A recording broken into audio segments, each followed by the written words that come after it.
Hold up. My bro got the Bootsy Collins vibe. Go ahead, I fuck with it. What's that? What's the Bootsy Collins vibe? The dude man was saying to the front, you know what I'm saying? So the shades on. Hey, see if you could like wipe your camera lens a little bit. I knew I had to do that. I'm blurry. I knew that was coming. Yeah, a little bit. It's not crazy though. Yeah, well, definitely a slow news week though. Probably hands probably oily because I just had to do. Angela Yee decided she wanted to be on camera at some point, so I had to do her hair and get her all dolled up. Look at the There I go. baby's head popping. There you go. Yeah, perfect. There I go. Yeah, I got to had a Franklin Saint on so niggas could see that clear. Yes, sir. One time for Leon. Oh man. It's safe to say it's a slow news week, huh? Definitely a slow news week.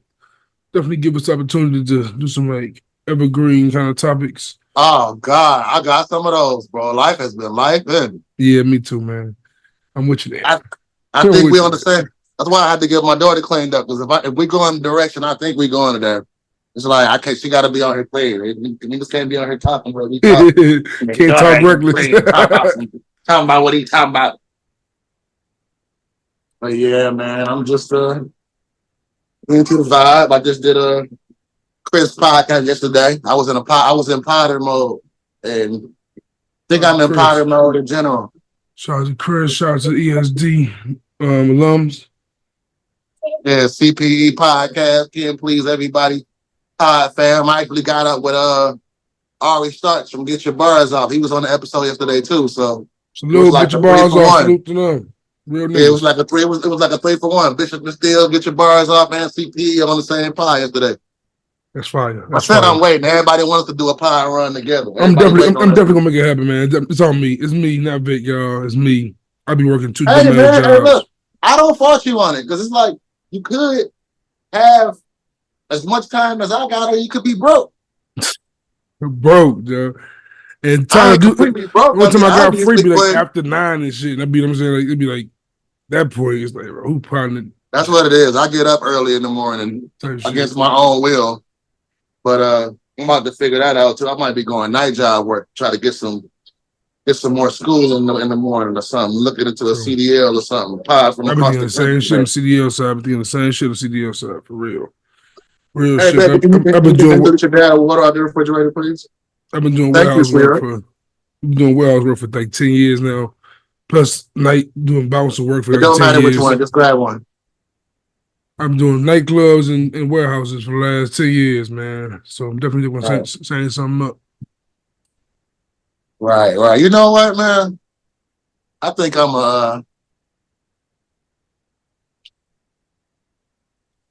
starting to tone out different this week.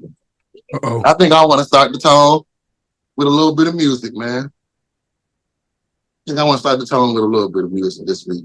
Current music, or you going back in your bag? You doing something that's new or something, you know what I'm saying, back in the day? I'm just Or you just vibing? I don't know, man. I'm in a we'll see. I don't know if you can hear it, because sometimes it'd be hard for you to hear what's going on over here. My beard be funny. I be confident with my beard till I come on this motherfucker and see Vic ass, man. You say what? I be having beard confidence, then I come on this motherfucker and see Vic. Like this nigga here. This nigga, I just line my shit up like I'm decent. So I get this goddamn camera, this nigga got a goddamn fro on his face, bro. Come on, man. Come on. She's talking about, I thought I was in it. The Power Princess. Come on, Power Princess. Well, I thought I was in it.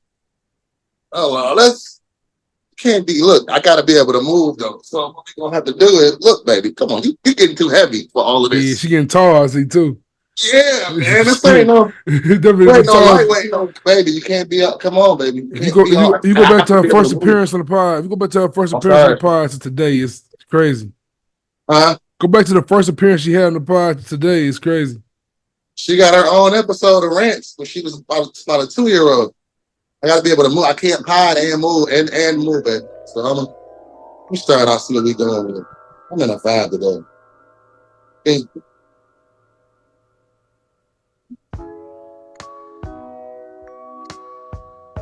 Yeah. Can you hear that? No. I got to figure out how to do. The audience can hear this. I don't know why you can't hear it when I play loud stuff. Because when I do it, hey, it's that Rick James. I hear it like slightly. It's going in and out. It's going in and out. Hey, you hear it now? I know what it is. I can't only hear in and out though. I know what it is. He won't in and out though. That Rick James.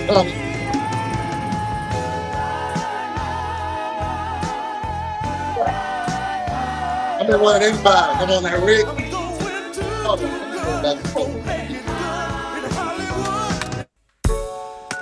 Hey boy, what's up? What's happening? I heard, hey boy, what's happening? Man, teach y'all again how to cry y'all keep from here. I be doing hard shit, right? Shit get fucked up. It's a gloomy day in Detroit, man. I had to bring the natural light out. Cause it's gloomy out here. He cries in Chicago too. He's shining like the moon. And I've been outside a little bit. He's high like the moon. It started late because I was on the combination of I was in a combination of Don Julio and Uncle Sebastian. He's high like the moon. I miss grandma, I miss y'all. I never forgot. Plus the cute costume, because of that I got shot up and guess we did it. Asking God to pop, little kid feet, just wash it away. See this person that I got on my face, see the weapon that I got on my waist. I'm still tripping, my mom's still slipping. Pray for me and wait for me as soon as you and my daughter get rich. Day for me, T.I. Beat away from me and Jason had a break. I had y'all for the question though. I had y'all for the question a little bit, but I was trying to time. Can I see Nick? Come on. Sound so slow, yeah, said so slowly, love me out in DC, just like go, said go, yeah, said go, see I'm back with Don Cannon, it's go, see I'm on my song like go, I like to heat mine up like go, see the logo, every time they kind of better go, you know how to drop me, everything so, you know how to drop me, anything go, remember back me and Mike got the snow low when I was in and out of state, just like promo, looking out for them boys, no, can't tell them what you're driving, that's a no, I'ma tell you this, but keep it on the low, if it's numbers too low, he might be the bow, yo. Getting hard. Yeah. This shit applies now. This shit applies now.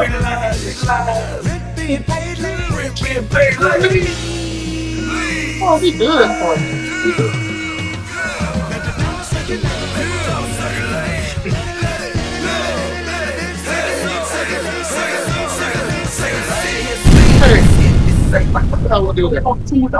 Welcome to the Bishop Mr. Hill podcast. That's how we doing now. Starting off with some energy today, man. I needed to wake up. We started off. Liquid men rewind, the gunshot men forward. Your request is to we rewound it. Energy. Man. when I text you, you said I'm just waking up. I was literally still in the bed, man. Yeah, see, I got this bad habit, right? So I got 2 jobs, and I gotta be working at 6 a.m. I get off the first gig at like 3, 4, about an hour drive back to the crib, about 5, work my night job about 8, and then work off at 2, and my dumb ass still find a way to go outside and drink and shit. And my only off day really be Sundays. So I definitely overslept like a motherfucker today. Yeah, man, I see you. That's the reason why we didn't give him one this following week, but I felt like the Drake and Kendrick episode was enough to hold him over, but for sure. It was Mama Juice's birthday, so happy birthday, Shout Mama Juice. You know, hit the 66 mark. Woo! Yeah, man, blessings. Time's flying, man. Time's is flying.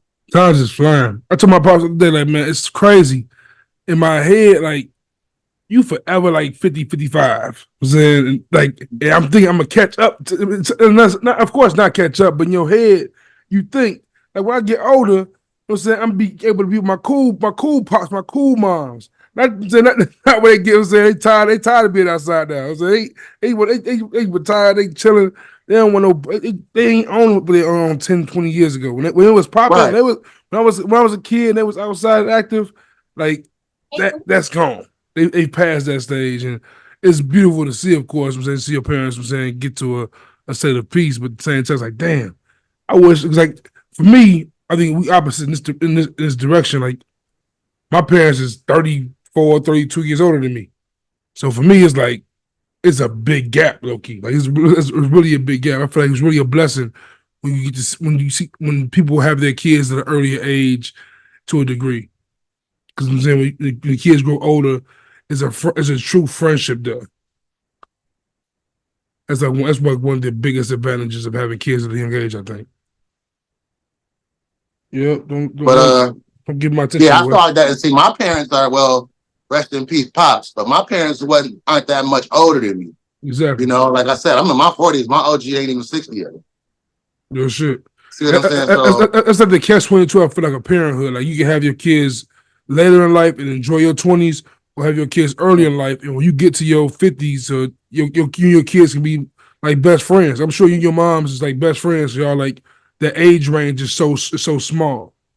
bro, I've been at strip clubs with my mama. Real shit. Fire. Like, like when I graduated high school, she was 35.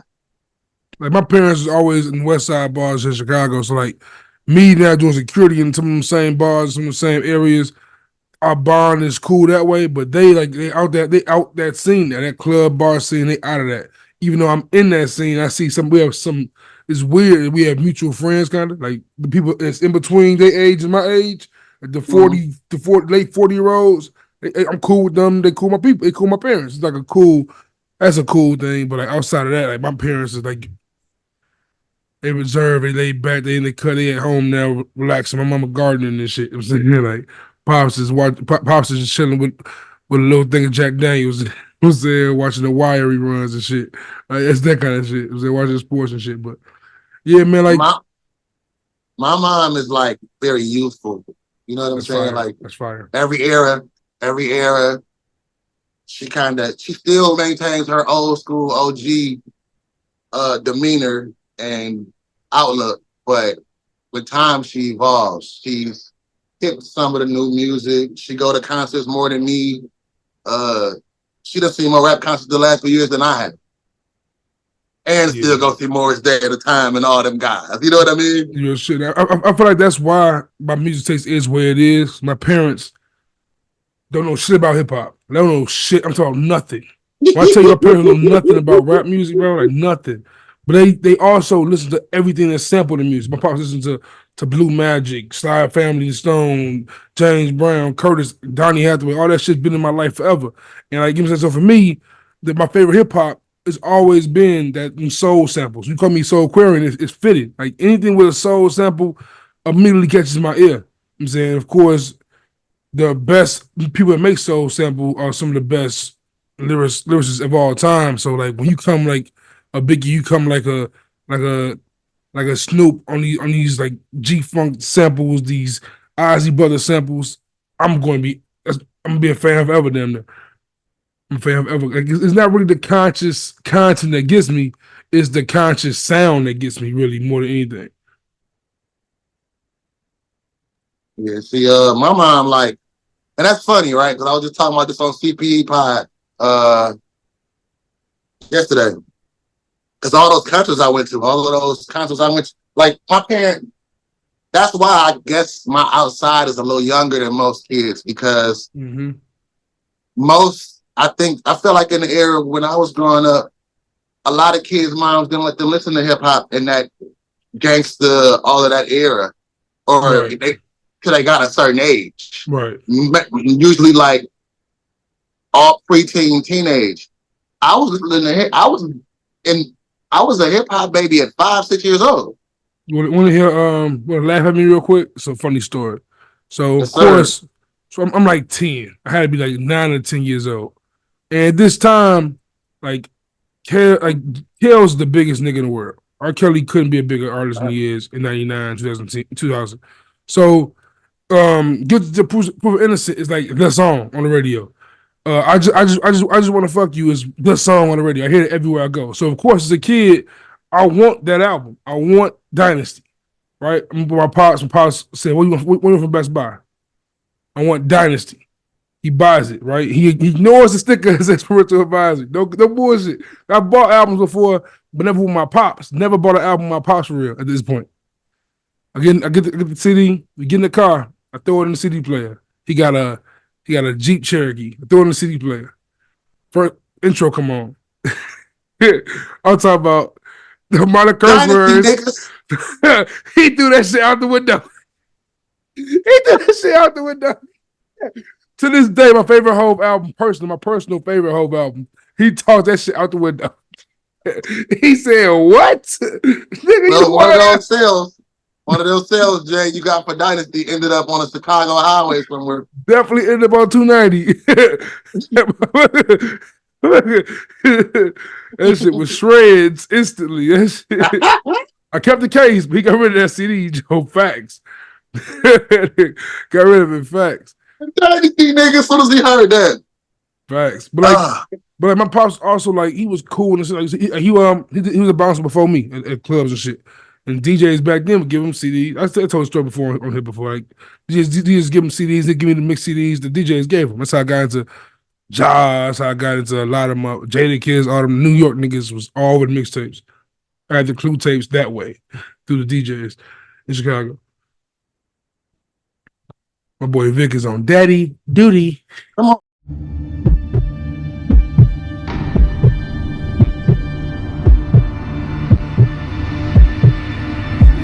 Speaking the juice, shit, I'm Bishop and this still, I'll leave a nigga this still.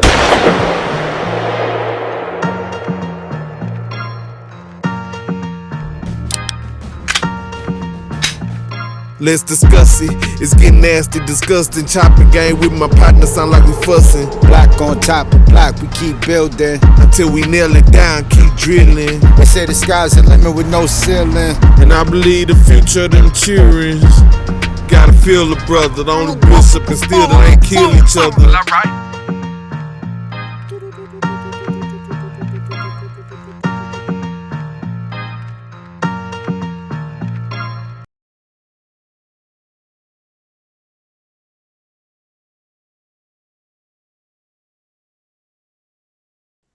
I think we're gonna talk about some girl shit today, but can we start out with men friend groups being trash?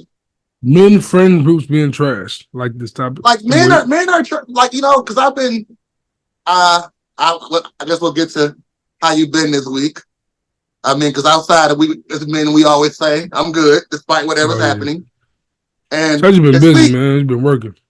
Yeah, this week I wasn't good. I have not been working because I was sidelined with, I guess, a pinched nerve or a crick that was the most dangerous crick I've ever.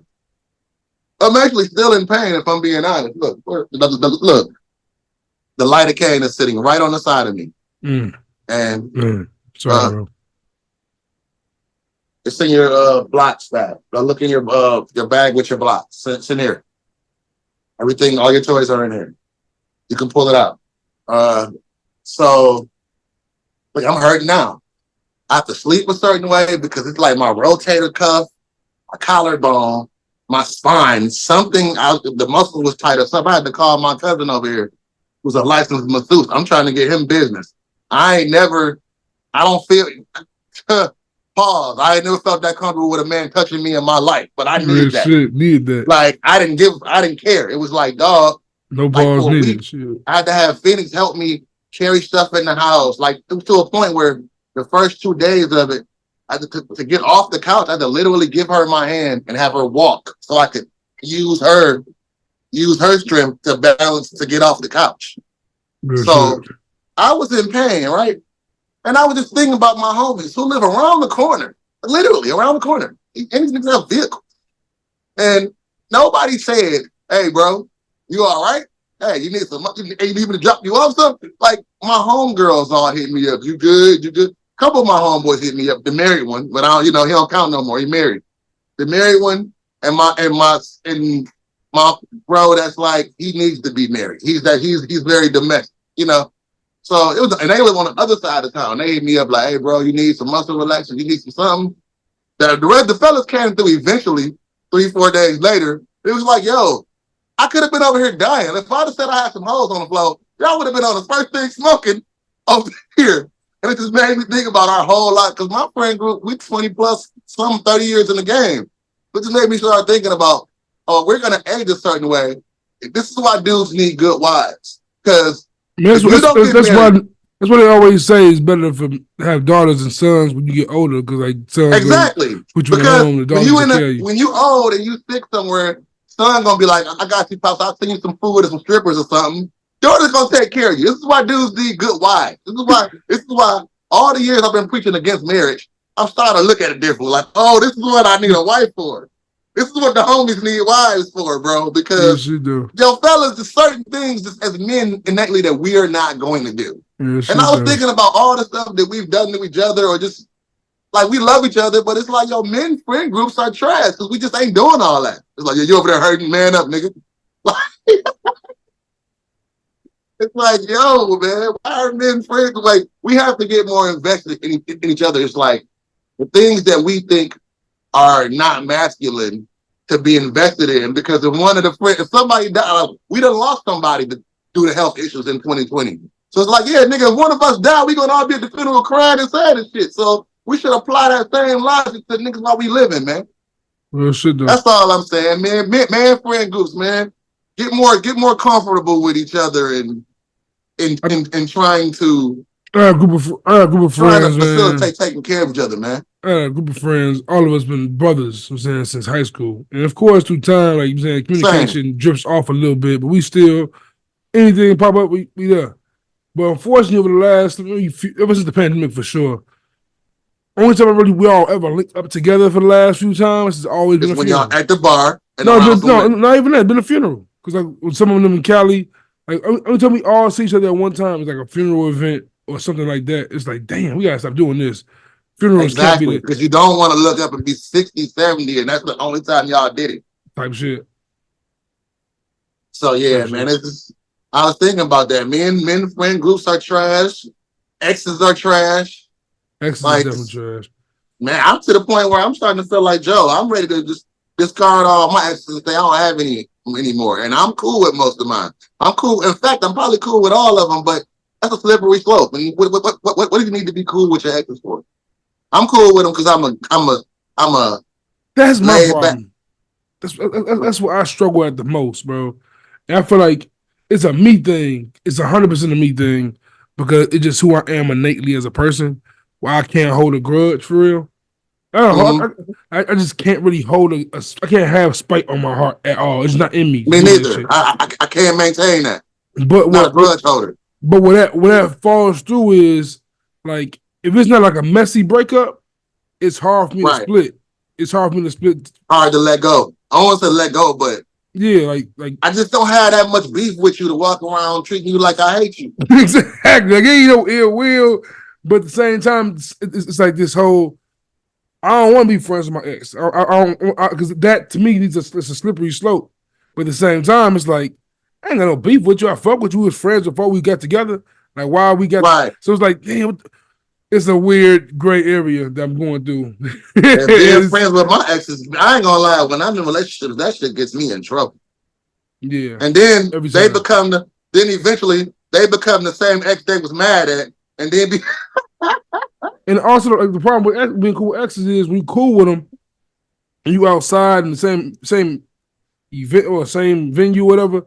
Like they take on that role again, type shit.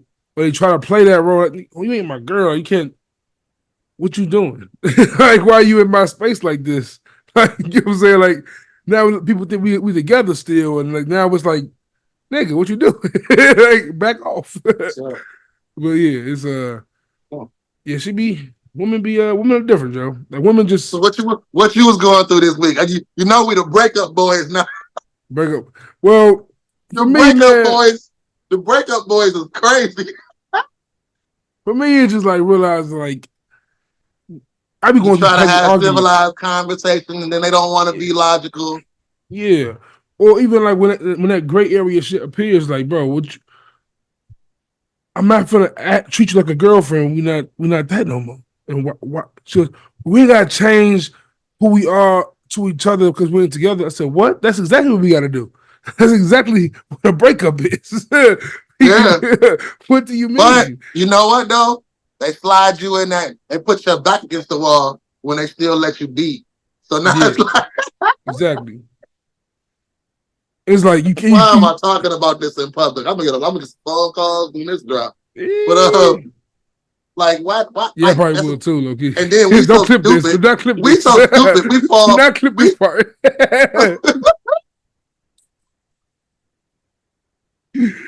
Because they be acting like they don't be watching. And motherfuckers be watching. They definitely watch a clip though. Definitely 100%. There's no missing on a clip.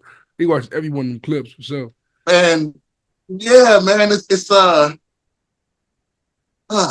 man, it's a slippery slope. Which is why I'm trying to phase my exes out. Either you like sis or you ain't. And the worst part, I'm gonna be real candid. Like imagine, say you feeling like decent one day, and you fuck it. Hey, let's go ahead. You know what I'm saying. They say no. Say, all right, cool. I ain't even gonna trip you said no because my phone still work. I got other lines to hit. But when you come my way and want me to drop something off, it's like, oh, I'm supposed to just agree and I'm a dick if I don't. It's like, come on, Joe. I'm not finna do this with you. What you talking about, Joe? Just because you want some shit now, I'm gonna give it up. And then somehow everything that you ever did wrong become a part of something because I won't fuck you. Facts. And it's like now I'm in this argument with him. Now I'm back in a relationship that I just got out of through conversation. Back and I don't in a relationship. Like why are we arguing like a couple? Why are we that's where we gotta start exercising more self-control because it's like, that make us stupid. Because it's like, why would I fuck you? Knowing that I just wanted to not be around you because of everything else that you have that bothers me. But I done caught myself in a compromising position. Especially if you start to talk to new people, that's bringing old energy into a new situation. This is why I say this. It's a myth that men and women cannot be friends, but it's a fact. Men and women cannot be friends if at one point one of them found the other one attractive. Like I don't agree with that. If a dude found a chick attractive, he hollered at her, they became cool, never went past a certain line. And she just friends on that nigga forever. They not real friends. He trying to fuck still. What about when it happens on the opposite end though? Because I've been in that scenario with women that are my friends. Pretty boy Vic again, bro. Here he go. He out here friends over bitches. Let me hear the story how you. You ready to have a friend? You ready to have a friend zone with the bitch? Or woman, I'm sorry, ladies. I gotta stop doing that so much. I friends on a woman before, but I never felt an attractive one. Yeah, well, yeah, but I never felt. But they was also in a relationship though. I feel they got in one eventually, or they was messing with somebody out, or they fucked somebody I knew before, or some shit like that. It's never been like a single never fucked my homie before ever. Never, nope. If you try to stay, I'm buzzing. If you talk about I'm buzzing it down, and you go shoot your shot at me. Oh, I'm tipsy. It's over. One of my closest female friends, right, she asked me a question recently. This is real. My other homeboy my homeboy trying to holler at her. She's like a sister to me, like a big sister to me. And she pulled me to the side in front of him. She goes, Jay, if I ask you. So I'm saying, if I ask to top you off right now, what would you say? I said, I'm tipsy right now, right? She goes, what would you say? I'll put my dick out. She goes, what? What you mean? I'm like, what do you want me to say right now? What would you expect me to say?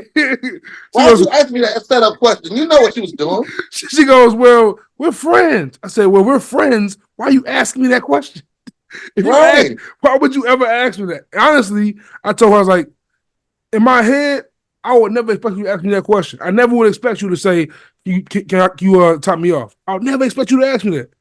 But if you happen to have done so, here's little Justin. Here he goes. Little Juice is outside. What are you talking about? What? What are you saying? That's what I'm saying, right? I have women friends that, and I mean, I guess you got a point because I've been friends with some of these women 10 years plus sometimes. Yeah. And there's a sexual tension there, but I know better to some degree. Sometimes I don't know better. But if you But it's like, yo, no, if they hit you with we can just fuck once and go back to being friends. And it's like, no, we can't. If we do that once, we're going to want to do it more than once. The friendship's never going to be the same. I have to respect. I got to that age because when I was I would say early 30s, I didn't really have no women friends. That's when it started. When I started having a piece like women friends together out of women I didn't sleep with. Right. And some of pretty much a lot of them are attractive because to be, if I'm being honest, I don't really like hanging around unattractive women. So I prefer to hang around women. I've had since I was in middle school, I'm talking about fifth elementary school. I've always had the homies, but I always had a close homegirl. This is how I've been my whole life. This is how I'm wired.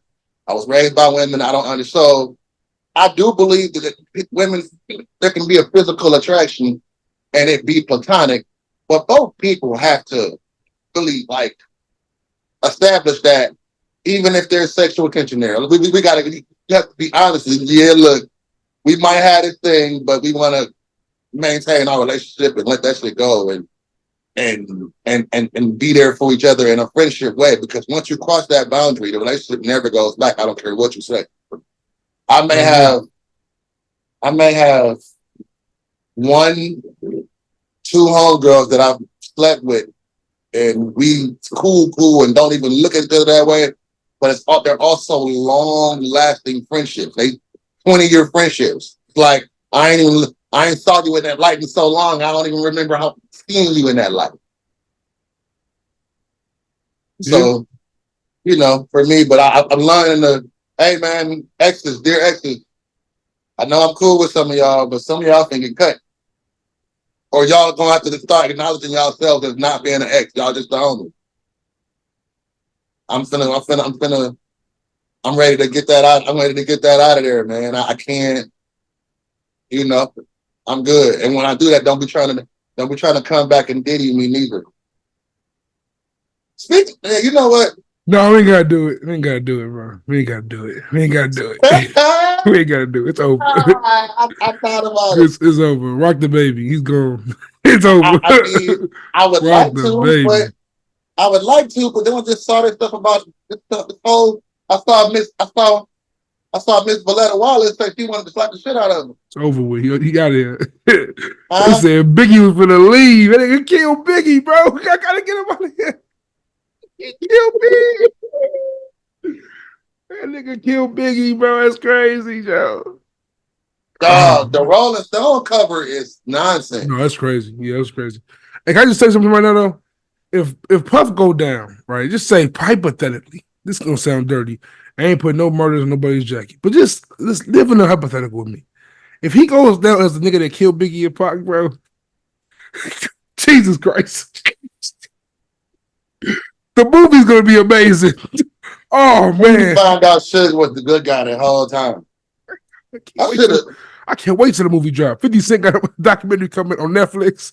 Oh man, 50, get the bag. I said I was gonna watch the TMZ or the Tubi doc on TMZ. On Tubi, yeah. TMZ got one coming on Tubi. That's crazy. It's like that.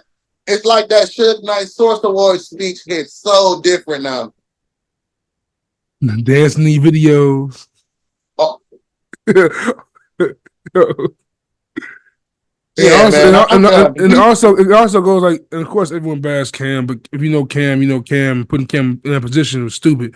But like, even when watching that clip of what Mace said to Cam when Cam asked him, "Hey, why'd you send me to Biggie instead of Puff?" And Mace was like, "Well, honestly, I just knew Big would do right by you." And I feel like that just spoke so many volumes about. And we overlooked it when he actually said that, but in retrospect, seems everything's going on with Puff now. It's like, man, that nigga really had a chokehold on the industry. Thinking back to that time, right? And I feel like this is going to be a nostalgic pod episode for multiple reasons, but yeah, it goes back to me talking about like just going back to that time, right? We saw Junior Mafia dropping. We saw the Undies Entertainment. We saw Biggie gearing up to become an executive. The way it was, and I never believed this part of it, but the way they were going to present Puffy's first album, because it wasn't even No Way Out at first. It was called Hell Up in Harlem. It was originally called Hell Up in Harlem. It was following that Black Caesar vibe. It's still the same vibe. And wasn't Biggie EP on that? Wasn't Biggie the executive producer? Biggie was supposed to EP the album, and Puffy was supposed to be Big's first artist. And it was supposed to be, he named him P. Diddy. It was Puff Daddy, he named him P. Diddy. And he was supposed to be Biggie's first artist, and Biggie was coaching him through becoming an artist. And I feel like Puffy, if we go back to the Lisa video, is that what video he was in? Lisa video? Puffy has always, he's a background dancer. Puffy has always wanted to be the center of attention. The Uptown Records run had to push him out of Uptown because he was doing too much, because he was Jodeci. He was Mary J. He was all in the videos and stuff then. Yeah. So I feel like when Biggie popped off and Craig Mack popped off and they was gearing up for this album, now that all looks, you gotta look at all of that with a side eye. Because it's Hell Up in Harlem, and then Biggie gets murdered, and the No Way Out, the whole rollout is launched off Biggie's death. The whole rollout. Missing You. But that's the entire rollout. Him at the VMAs with Baby 112 and Sting. And he has 3 Biggie songs on the album, no? Or 2 or 3. 3 Biggie songs on the album. Victory, Young G's, and what's the one with Mace? Young G's, Victory, Been Around the World. Yeah, that's 3 right there. Yeah. Benjamin's. That's 4 or 5 Biggie records on that album. Yeah. There's 4 or 5 Biggie records on that album. So it's like, you not wanting to get this man the cover of the Rolling Stone and no, make it about me.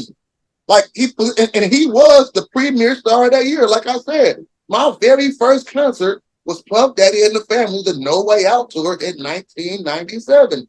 And I'm looking at all of that with a side eye and a slant, because I was like I was telling Chris and them yesterday on CPE podcast. I remember coming in at 7. I can tell you the lineup. It was Usher was the open. This is like, I'm 14 or 15, so this is like 17-year-old Usher, somewhere. This is My Way Usher. This is My Way Usher. This is My Way Usher. He's the act when people are coming into the arena. We at the Palace of Auburn Hills in Detroit.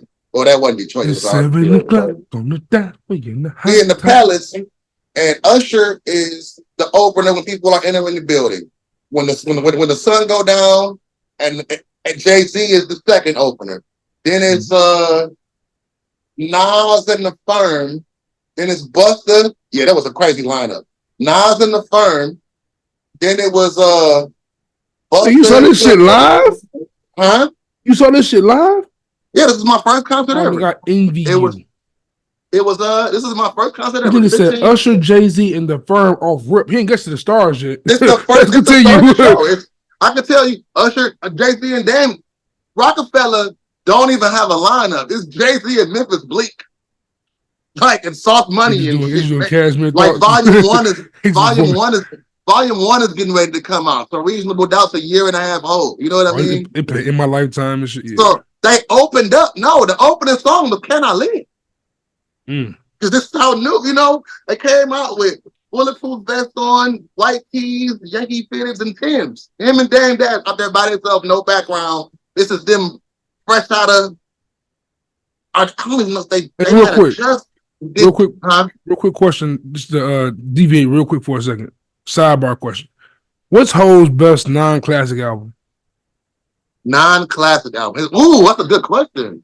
Right? His best non-classic that's why I'm Juice. That's why I'm still. You Bishop. His best. That's a good question. I think his best non-classic album for me might be. I go Dynasty. To me, Dynasty is classic though, but it's not I feel like Dynasty is because it was supposed to be rolled out as a compilation. Then it became a Jay-Z album. It was confusing, but I feel like Dynasty sets up Blueprint. At the time when Dynasty dropped, Jay-Z was the hottest nigga in the game. Niggas don't want to admit that because X was still there too. But yeah, X and Mace. Jay was really the hottest nigga in the game. X was just his own entity. But I think that for me, it might be.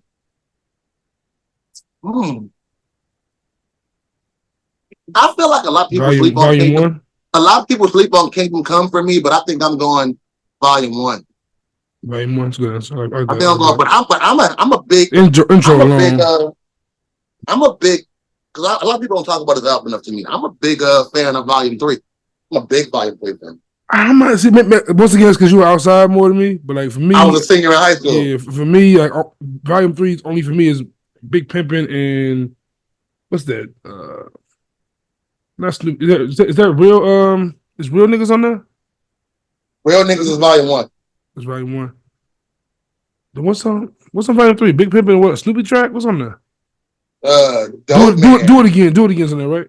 Do It Again is the first single. Do It Again, Big Pimpin'. Dope Man is on there. Dope Man is tough. I'm about $1. What the fuck is 50 Cent? Snoop came in his night. Watch Me with Dr. Dre. You like Watch Me or Watch It 2 better? Huh? You like Watch Me or Watch It 2 on Blueprint 2 better? Watch It 2 is Blueprint 2. Right, Watch It 2 Blueprint 2. Come and Get Me. NYMP the what? Come and Get Me. What? Volume 3 is crazy. I might put Blueprint 2 over Volume 3. I ain't gonna lie to you. See, I like Blueprint 2 too, but I'm more of a This 2 guy. Like I like Pop. This one for me is All Around the World, Popping Tags, Watch It 2, A Dream. You can cut some of them tracks off Volume 1. I mean, off the first disc of Volume 2. Yeah. Meet the Parents on Volume 2? I mean, I'm just 2? Meet the Parents and all that is Disc 2, yeah. Okay, so Blueprint 2, Hovey Baby. Hovey Baby. Did It My Way. Yeah, Hovey Baby is tough. Hovey My Baby Way is not crazy too. Hovey Baby ain't appreciated. Hovey Baby is one of them joints. They don't get enough love. Joe. He smoked Hovey Baby. Joe. And he smoked that TLC sample. That nigga said. Smoked that TLC sample. Ooh. But Just Blaze smoked that TLC sample. But yeah, I think that yeah, man, I think it might be Volume 1 for me though. I think it might be Volume 1 for me. For sure. Go ahead back to Volume 1 gets overlooked a lot. I was a heavy Rockefeller guy, right? I'm probably one of the few guys that had the Streets is Watching soundtrack. Like I had all that, you know, like soundtrack. That's fine. Yes, bro. I had every. And I was in high school. I had every Rockefeller. I probably still got every Rockefeller album ever released. I got the Chris John joint. Like I was a Rockefeller guy heavy in high school, but yeah, man. Like I said, I'm looking at Puffy with a slant. Like even little stuff that you don't pay attention to, right? Like I said, that lineup was crazy to me. Well, it was Nas and the Firm, Busta and Flip Mode Squad. Then it was Puffy and the whole family. Black Rob, Mace, The Lox, Lil Kim, Faith Evans, 112. They come out doing Victory out the sky, throwing grenades on the set. It was like some Michael Jackson shit. Shout out to Lloyd now I'm looking back. I'm looking back at it a little differently, right? Because now I hear them stories about Puffy and Usher, and I didn't even realize it yesterday when I was I didn't even realize it until yesterday when I was talking about it. Because Usher was the opening act. He did a little joint where he come out his shoes and do all his little sexy, flexy Michael Jackson moonwalk shit. Then the nigga poured a jug of milk on himself. And I was like, yo. Nasty behavior. I didn't think about that as a kid because I'm like, that's what I'm not even paying that part no mind. Pause. I'm not gonna look at him pour milk on himself. He's doing this for the girls. But now hearing stories about him and Puffy wrestling over cereal. Full circle. Looking back at that, I'm like, bro, you had a 17-year-old Usher. Because I ain't never seen him do that with JD. You told him to pour that milk on himself, bro. Hey, haven't seen it with JD. Hey, when you out there, Playboy, when you out there, make sure you take this bucket of milk and pour it on yourself, Playboy. Yeah. Man, bro. Like, it really makes me, like, honestly, the whole Puff shit makes me wonder about the Mary J. Blige and KC situation. Like it's just a lot of shit that go under Puff's jacket that looks crazy now. Like every rumor seemed real. The Shine shit seems crazier now. Like it seems like, oh, nigga, you shot that nigga. It was you that did that shit. J-Lo got clean the fuck. J-Lo got clean away from Nigga, Puffy. you ain't seen J-Lo with a black man since, bro. You ain't seen J-Lo at all. At all. She married Ben Affleck twice, nigga. That light-skinned A-Rod looking nigga she married don't count. She married Ben Affleck twice, G. She married that nigga 2 times. Went to Mark Anthony and shit. Yeah, but I'm sorry to do this to you, bro. I'm sorry to do this to you. That's what I'm saying. Wait. Okay, go ahead. Before we get off music. No, we ain't get off music. Don't worry. We ain't getting off music. Do not worry. We is not getting off music. Oh, please believe. Look, it's coming your way. I look at that whole era. Like I just watched the documentary. I watched it in one setting, 4 parts on Hulu. The Mysterious Death of Eazy-E. Directed and produced by his daughter, Evie. Right? And that's why you say that he got stabbed with that shit in him. That's why I just said that shit before. Oh man, bro. Yeah, that's crazy. They still never came to a conclusive answer.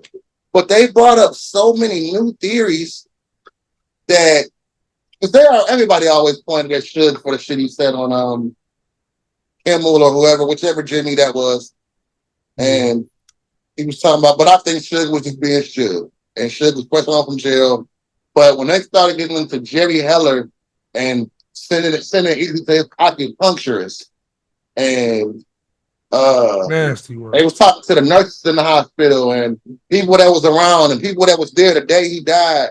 And so much stuff came out about Easy that I didn't know. And I feel like I'm very well versed in NWA. I feel like it ain't too much about them I don't know.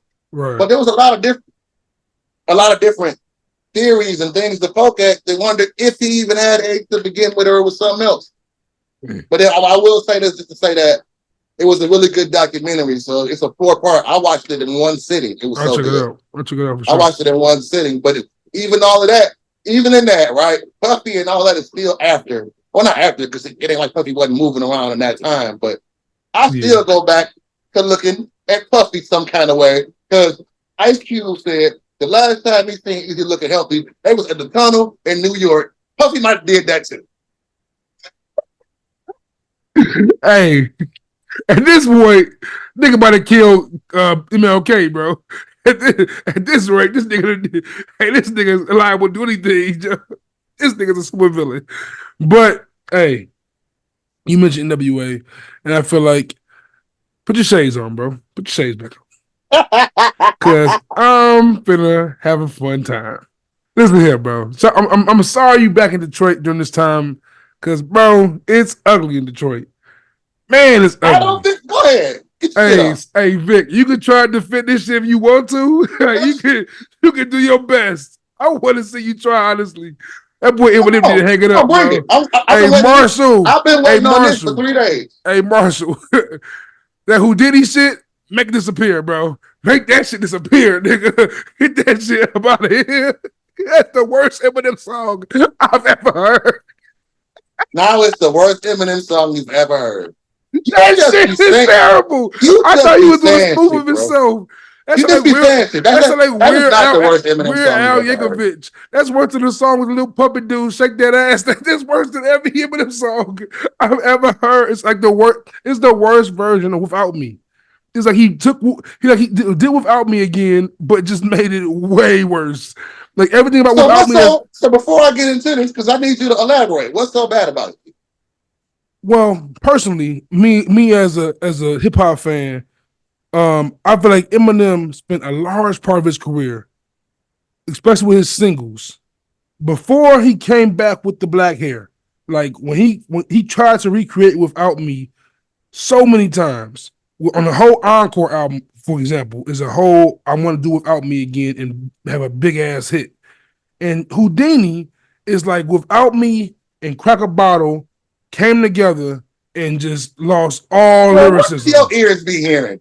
What have you heard? That song is bad, bro. That song is unlistenable. Now it's a bad song. Very bad. Like I'd rather listen to Corday featuring Big Sean and Jordan Lucas. I'd rather hear that trio than ever hear that Houdini song ever again with Logic on the hook, nigga. So. Come on, Vic. Hold up and ask you. Come on, Vic. So you saying that? Okay, is it bad because I can understand not liking a song. Everything ain't for everybody, right? Animated Eminem just seems so forced these days. I want to word this question on.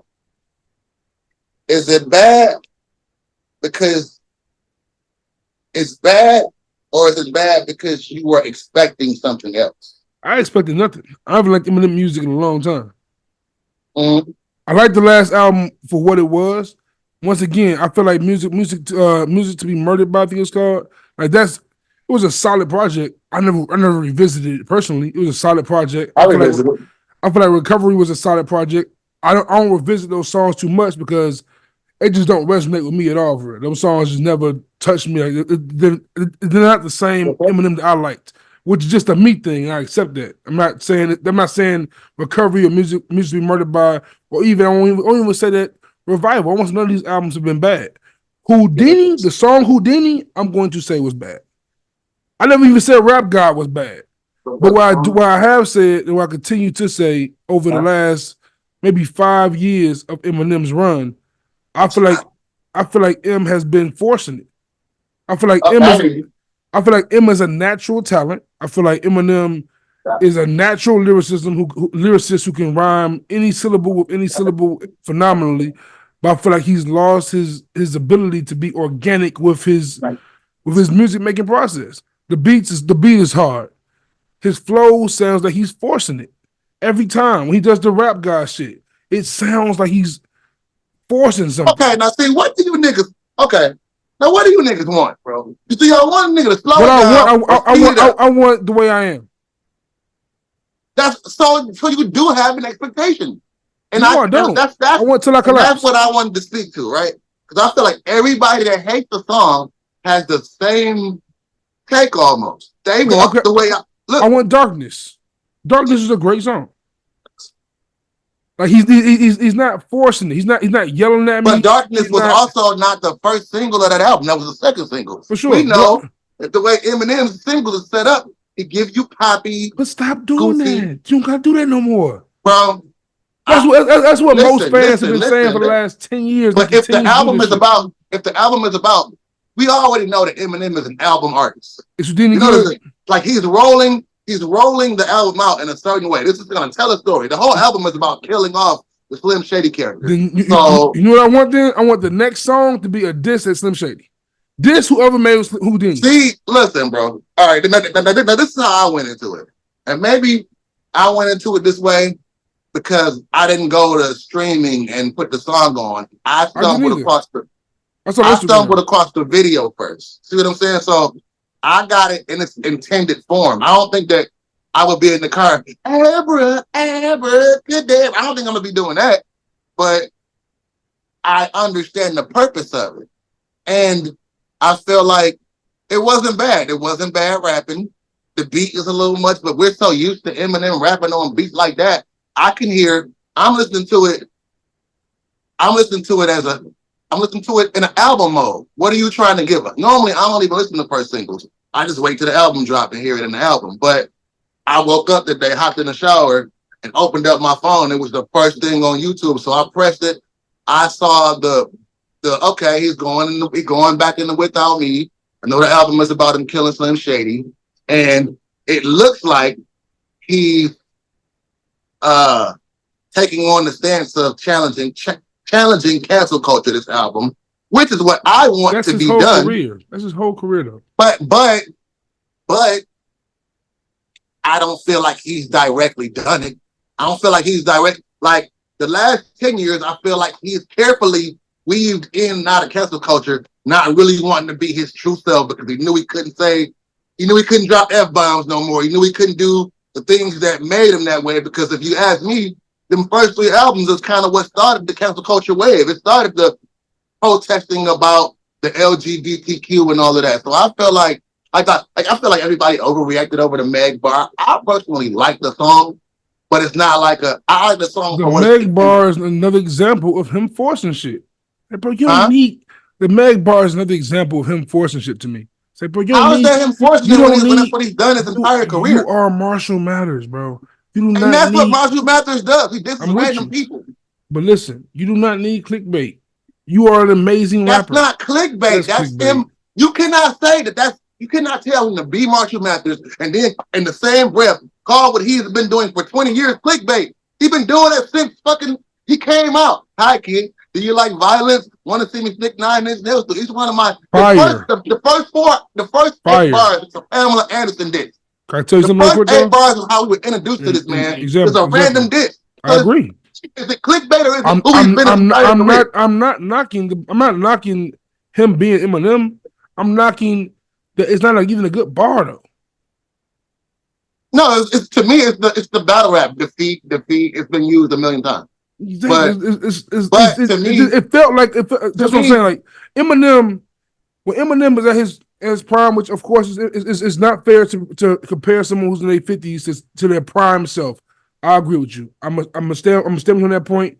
I cannot argue against that point. But at the same time, when you're Eminem, when you're Jay-Z, when you're Nas, when you're these kind of artists, I'm sorry, but the realization is there's expectations to your next drop. There's a hope. There's a standard you place upon yourself. And for Eminem, that bar was lazy to me. It was a lazy bar. It was a throwaway bar. But that's one and that's what I. But you know what you be Eminem that bar, even though it's a throwaway bar for you, that bar's gonna catch eyes. That bar's gonna catch the ears. Point, and that's my point. I feel like the song did exactly what it was supposed to do. It got us sitting here talking about it. It sent the internet in an uproar on Friday, it's promoting the album that's probably dropping in the next few weeks and all of that. And I don't see because I'm not the single. When I say I like it and like, okay, it's catchy, it's cool, it's ambient. I'm not the first single guy. I have never been big on anybody's first single. When's the last? Has Eminem ever disappointed you with a song? Quite a bit. He's disappointed me with albums. Okay. I'm not sitting there. Don't let the Detroit shit fool you. Like, no, I'm just curious. I know there's Eminem fans who fuck with the music still. I'm not like a fan, bro. I know as a hip hop fan, I see the landscape. I hate saying that word, but I see the landscape, and it has become trendy to bash Eminem, and I get that. So I really want to get your genuine thoughts. Like, is this an overreaction by me saying this is a bad song? Is that overreaction saying this is bad? I think it's an overreaction, but I also think that's I think it's okay for people to not like the song because it's a very what you call it? It has its own. It's an acquired taste. Like we know all of Eminem's fans are gonna eat it up. They don't care I want to meet them people, bro. So bad.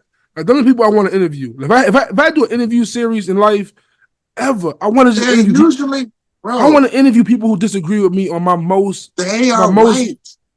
I want to interview. Like when I meet, bro. Listen, I'm very segregated in my circle. I hang around all blacks. I don't even. So when I'm around whites, I always ask them, "What's in your playlist right now?" First thing I ask every white person I kick it with on some bar shit, whatever. What's in your playlist?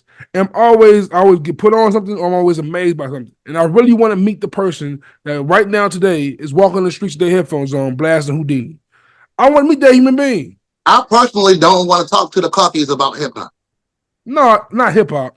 Never hip hop. But I mean that's hip hop. So I only want to talk to them about hip hop.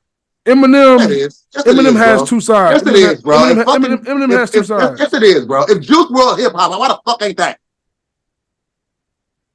Oh, let's see. Stop. No, there's a way to put the word. We gotta stop. We gotta stop with the what's not hip hop. All right, okay, question is the new song, what's that song? $1 Million Baby. Is that hip hop? $1 Million Baby? Who? $1 Million Baby, the Tommy Richmond song. I keep hearing people talk about it, but I have not heard it, so I would know. I wouldn't call it hip hop, and I feel like when Eminem does certain songs, he's rapping, so it's hip hop because he's rapping. So what? So if it's not hip hop, then okay, it's hip hop. Okay, it's hip hop. Right, but I feel like it's not the ideal. It's divisions, and that's what I'm speaking to. It's hip hop. It's overreaction. It's not what you pop. It's hip hop. Just like what I said to you the other day. If the nigga had a kufi on, you would have loved it. No, I would not. Not if it was Houdini. Not if it was Houdini. I'm talking shit, obviously. I'm about to say because I still stand there. Shit, but it's like you owe I me get is it, one right? of Nas's worst songs. I understand, right? People want to hear Eminem on Just Baby. I Am Talking. You got to a little bit. People want to hear Eminem on Just Blaze. People want to hear Eminem Conductor. like they heard him last time. They want to hear what Black Thought. They want to hear him with. Why can't he just give us an album on Conductor Williams? Give me Eminem in the goddamn B Rabbit Eminem. Give me B Rabbit one time for the culture. Just one time. Just give me a full B Rabbit album. Saying, this is a first single. The first single is meant to sell a album. Come on, Vic. Let's make a wager. Let's make a wager right now. Are you gonna let me finish or not? I ain't gonna keep talking about it. You gonna let me elaborate? Go ahead. Because I don't think that. Like I said, I like it. It's cool. It's catchy. If I'm sitting there, like we was in here listening to it last night.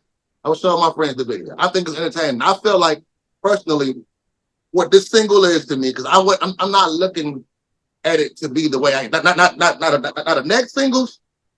I'm looking at those to be the way I am, all of that. But the first one, I feel like he's selling the album. To me, it was just like, okay, Eminem is falling into his Bill Burr back. I feel like it was Eminem finally. I feel like it was Eminem being Bill Burr. Like to me, it was funny. That's what I'm looking at. The purpose of the song was to be funny. I laughed at it. I found humor in it.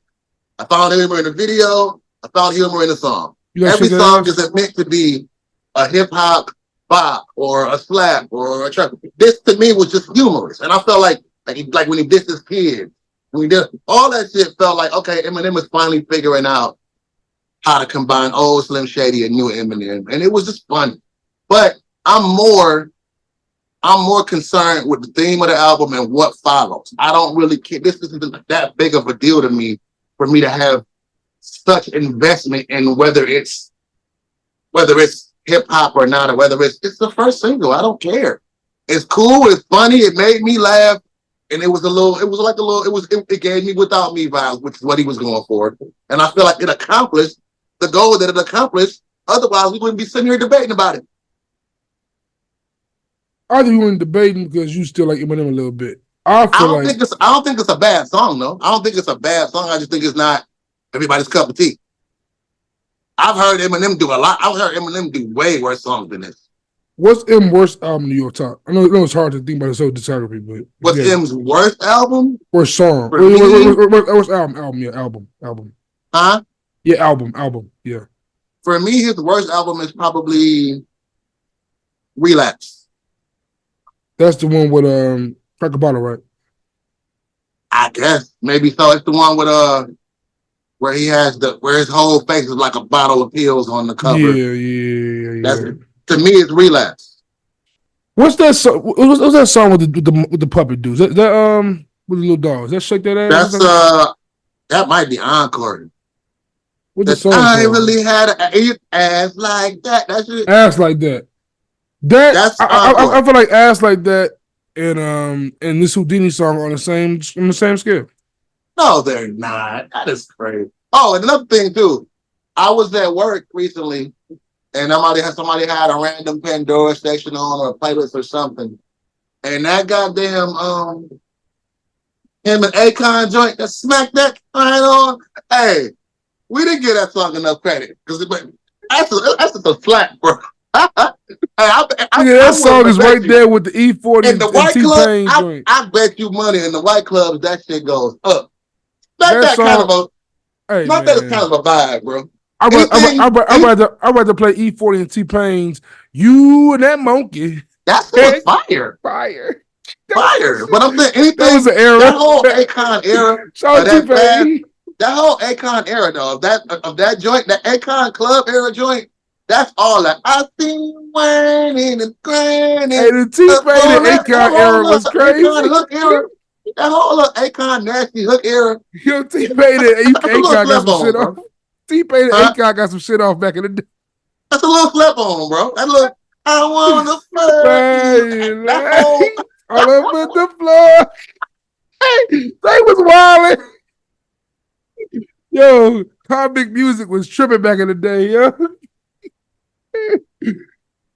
Akon and Young Jeezy. Hey, I ain't even Now talking about the take Gangsta it Song album. easy. I ain't talking about the gangster. I'm talking about his little club run I era. know, I already know. I'm Hey, we just might saying, have slept on that a little bit the because Akon and I T-Pain wasn't era. jacking that at the time. I wasn't jacking it, but I heard smack the other day. I said, "Hey, smack Smack that that kind of a on bop, bro." the floor. Smack that. It I wants some see your more. life making it go loud. You know what's crazy? I forgot that was Eminem song. Hey, that's a little bop. That might be M's only club song that's a bop for real. I forgot that was Eminem song. That's crazy. I forgot that was Eminem song. Hey, God, and Slim Shady. Lady.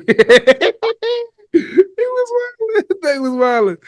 No, man, but no, Eminem, I'm really hoping that M give us a good track. But what I just hope that all right, so real quick, we talk about see, this. We talk about these singles coming up.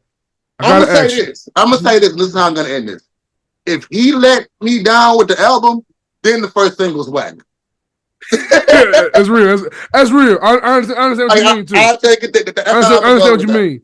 Because honestly, because it's supposed to be telling a story. So if you taking us Yeah. somewhere, if this shit if it all come together, okay. Yeah, I've seen a few theories floating online too. So if those theories are correct, then I might also agree with that. Like if this is just like a planted song to make us, you know what I'm saying, like you said, have this discussion, and then he comes through and just really kills Slim Shady, then I'm with you.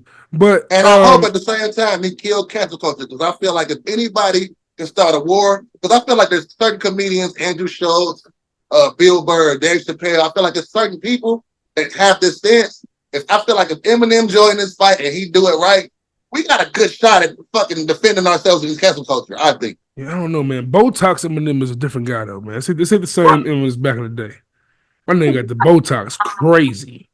My nigga can't even smile. Him out here looking like tight face McGee, bro. Shout out to my nigga M though. Get that back. Everybody got money. But so disrespectful. I'm gonna tell you something right now though, about M. And I'm hoping this ain't true, but I have a theory. I have a theory, and I feel like this theory is the reason why I have very low hopes going forward with this project. Because we got who. See, I got low hopes because this was one theory I've kind of created this theory. Right before Houdini dropped, right, SZA posted online audio clip of her doing a cover of Lose Yourself. She's singing it, and it sounds incredible. I think I saw a clip of that. It sounds incredible. I love SZA. Her voice is incredible. I think I saw a small clip of that. She killed it. She smoked it. But I'm telling you right now, if there's a SZA and Eminem song on this project, I'm not listening. I'm telling you right now. That would be fire. Okay. I don't want Eminem and Rihanna. I don't want Eminem and Pink.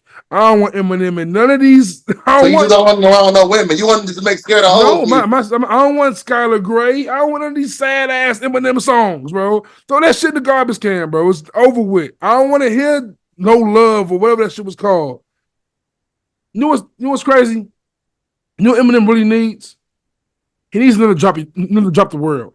He needs another forever. He needs one of these songs with a big rapper that's on his damn near on his level where he's going bar to bar with and not doing no poppy shit. I'm personally not that big on them songs you just named. You don't like Forever and Drop the World? You give me the original one with Wayne and Drake on it. Give me that one. I'll take that one. Out Kanye verse? Oh, yeah. You hate Kanye more than I hate Eminem. I don't hate Kanye. I just don't think that verse. He had the best verse on that song. I don't really need Eminem's verse on that song either. Hey, give me the original with Wayne and Drake. Did you ever heard the original one? First name greatest. I hate that line. Horrible. I hate that line. Horrible. Drake stand for do right and kill everything. I'm just not a big proponent of that song. Give me the original with Wayne. It was a Sprite commercial. It was a damn Sprite commercial. I like the original one that was on whatever mixtape that was on. When it was just Wayne and Drake. Yeah, I remember that. I could deal without the remix. I'm cool on it. That era of Eminem, even though I went to see him in concert because I went to see him. I guess that was like Relapse Eminem era. That was Relapse era. That was him going out of relapse and going into recovery. Right. Yeah. And I went and saw that show because that's Drop the World was fire. Though. You tripping? Drop the World was fire. That's when Drop the World is fire to me. I like that. Yeah. I didn't like No Love. I hate horrible. Throw it in the dumpster. Oh my God, I hate New Love. I hate that song. I went and saw Jay-Z and Eminem at Comerica Park at Tiger Stadium when they had that 2 days at Yankee Stadium, 2 days. Is it Renegade? I went to. Oh my God, that was a moment to see live. Like I got chills thinking about it. That was a moment to see live. I changed my opinion on that song every day. They both won. I still feel like Jay-Z won Renegade to me, or I can't it's like a draw. I can't. To me, it's like definitely a draw. If niggas was giving Eminem the first verse, I'm giving Jay the second. I don't know. Every time I say that, I hear the song. I'm like, I don't know. If got him, they're like, oh no, Hope got him. It's tough. That's a nice one, Joe. That was a nice record right there. That to me, it's a personal thing. Of course, I'm a biased nigga, so I'm personally saying this. Renegade and The What are my favorite like songs like that. You know what? The What getting of love. Yesterday we were talking about this on CPE podcast. We were talking about Rakim's new album. We were talking about Rakim's new album that's dropping, right? And I said, what I would love to see today, because we never got to see it in their prime, I would love to see a Renegade-esque record on Rakim's album with Rakim and Kane. That'd be tough. I would, because they both still got it. I would still love to see them do that today. Remember the song? We ain't got that. We ain't got, in 40 years, we ain't got Rakim and Kane. We need that. Remember the song? What the fuck was that shit called, bro? Damn, What is one of them ones, though. It was a mixtape era record, bro. And Biggie got smoked on the What, too. Big got smoked on the What. Big got smoked on the What. And Big said that. Hey, Vic, bro, we finna fight. Hey, Vic, Biggie we finna fight, Vic. Biggie said it out of his own. Biggie said it out of his own mouth. Biggie said it out of his own Talking about Willis. The thrillers going to black, Frank White, here to excite, no dick to dike. Bitches like I'm brainless, guns like I'm stainless steel. With the fucking force with the wheel. I squeeze gas to my crack. I know how big of a Biggie guy you are. Big got smoked on the What, bro. Big got smoked on the What. That was meth in his prime. Biggie wasn't there yet. Big said it himself. Big showed up, bro. That's the only Meth went crazy. Meth went crazy. That's the only feature Big will admit to somebody smoking him on. Big said it out his own mouth. I think Hov got big on Brooklyn's Finest. I know, but Big is that's the only feature that Big will say out his mouth. I think he might have got Big on it. No, Meth definitely went crazy. Meth definitely went crazy. Meth and Bone Thug on nigga. That was prime. That was prime Meth too. What song was that? What song was that with Meth and Pac? Was that Bomb first? What was that? He was on Pac. Meth and who? And Pac on the Pac album. It was that Bomb That's first? That's I got my mind made up. Dog Pound, Red track and 2. Meth. That's track 2. Yeah. I might be trying to go see them too. Red and Meth coming to Detroit in July. I might be trying to go see them. A lot of legacy acts dropping too, man. Shout out to you said Rakim dropping, Common, Pete Rock dropping, Dog Pound just dropped. Dope shit going on. I gotta hear that too, because I heard the first couple singles. I kind of like it. Yeah, so heard his decent. What we didn't talk about. It's a great year of music right now. Ghostface drop. Smoked it. And it's Ghost Diddy at his finest. Off Mass Appeal part. That joint with him and Ja Rule. Oh my! I really wish Ja never fell off like that, man. I feel like Ja could. I want to hear another Ja album for real. That Ghost Diddy's dope. Rhapsody smoked her album. Fire. Smoked it. Like I said, top 3 album of the year potential. In my eyes. I don't know. What else have we gotten that says different? I mean, so far, my top 2 right now. So far, Rhapsody's top 5 for me, but my boy just dropped. My boy Vince Staples with that Dark Times. He smoked that. I'm still he smoked that. It's 13 songs, 35 minutes, and it's pure heat. I ain't gonna cap with you. Rhapsody's fire though. Rhapsody project, I love it. It's soulful. She got her, she getting the lyrics. I'm have to redo your hair, bro, because you're doing too much. Rhapsody did her thing. It's a soulful project. It's an introspective project, but it's also got bops on it. She's flowing. Rhapsody spit on that joint. But for me, I like Vince's project a little bit more because Vince's project in this era is really tough for me to like a project that is so short. But it's 35 minutes and it is bangers on that. But Blue Lips still my favorite project of the year. Blue Lips still a favorite project for me of the year. Future dropped 2 albums, and honestly, as whole projects, neither one of them projects are better than the 3 we just named. Rhapsody, Schoolboy Q, and Vince Staples probably my top 3 right now. Oh, wait. I'm sorry. I know this is kind of taboo to say right now, but I'm forever a fan. So Mike Delete Later still got fire on it. Mike Delete Later by Cole is still a top project of the year. Still, I got Cole in there. For me, my favorite project of the year is still Uncle Murder. Like I've been riding the Uncle Murder wave all year. Bodie James. Oh yeah, Bodie's one of them ones for me. Bodie was just so early as them they forgot about, but it was so early. Bodie and Uncle Murder might have came out. It both came out in January. Okay. I'm right now. I'm still finishing up Juicy J, and Juicy J shit sound good too. Man, it's got that old 360 sample energy in it. I'm still finishing that up, and I want to get around to it because the same day that Eminem put out his single, Proof Son put out a project. So I want to get into that. I want to get into Proof Son album. I haven't really been listening. I've been in an old school bag. So I've been in old school bag, and like I've been on fucking Rick James and Janis Joplin and all kinda. I've been in some other bags, bro. I ain't really been in rap bag this much this year. I've been on Van Jess, and you heard of them? Yeah, for sure. I've been on Van Jess. I've been on Lucky a little bit. I've been on Lucky Day. I've just been in a different bag this year, bro. Rap ain't been speaking to me like that, like it normally does. But we have. I feel like it's been a great year. I feel like, and then Drake and Kendrick. That's what it is. Drake and speaking of rap beat. Right before I got on here, I don't know if you've heard this yet. You hear Bia and Cardi B beefing? Yeah. Have you heard the Bia record?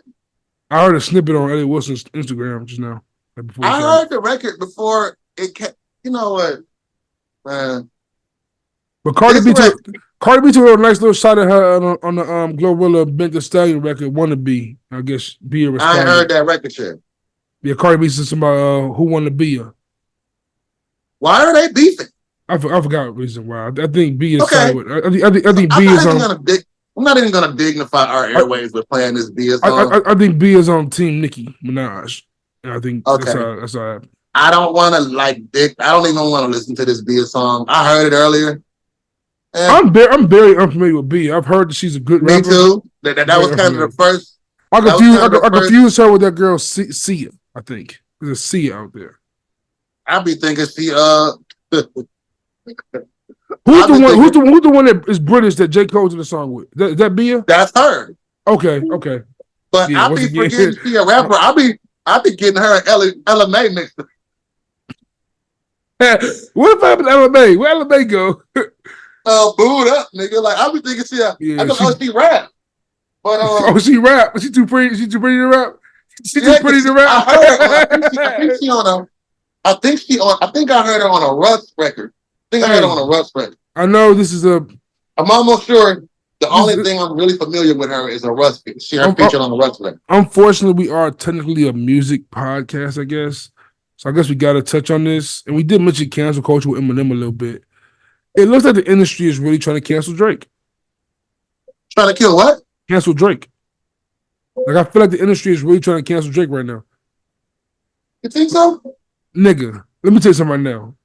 I know Drake got writers. I know it happens. I never in a million years thought Mob Ties was one of them songs that was getting written on. Oh, yes. Wait. I haven't heard that yet. I heard of Mob. You ever heard the reference track yet? No, I'm gonna go to it right now. It's jaw dropping. Who Vori did this? Vori.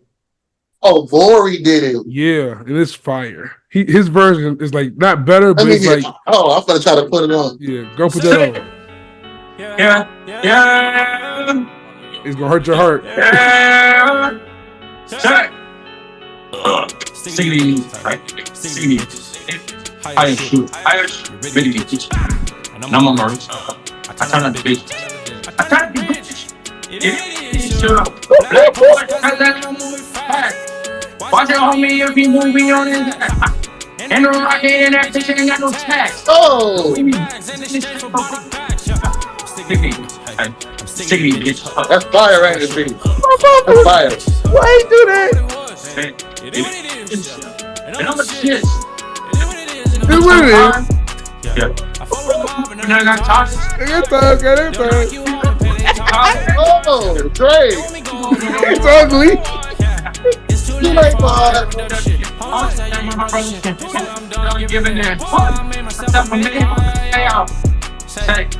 It's a whole different song.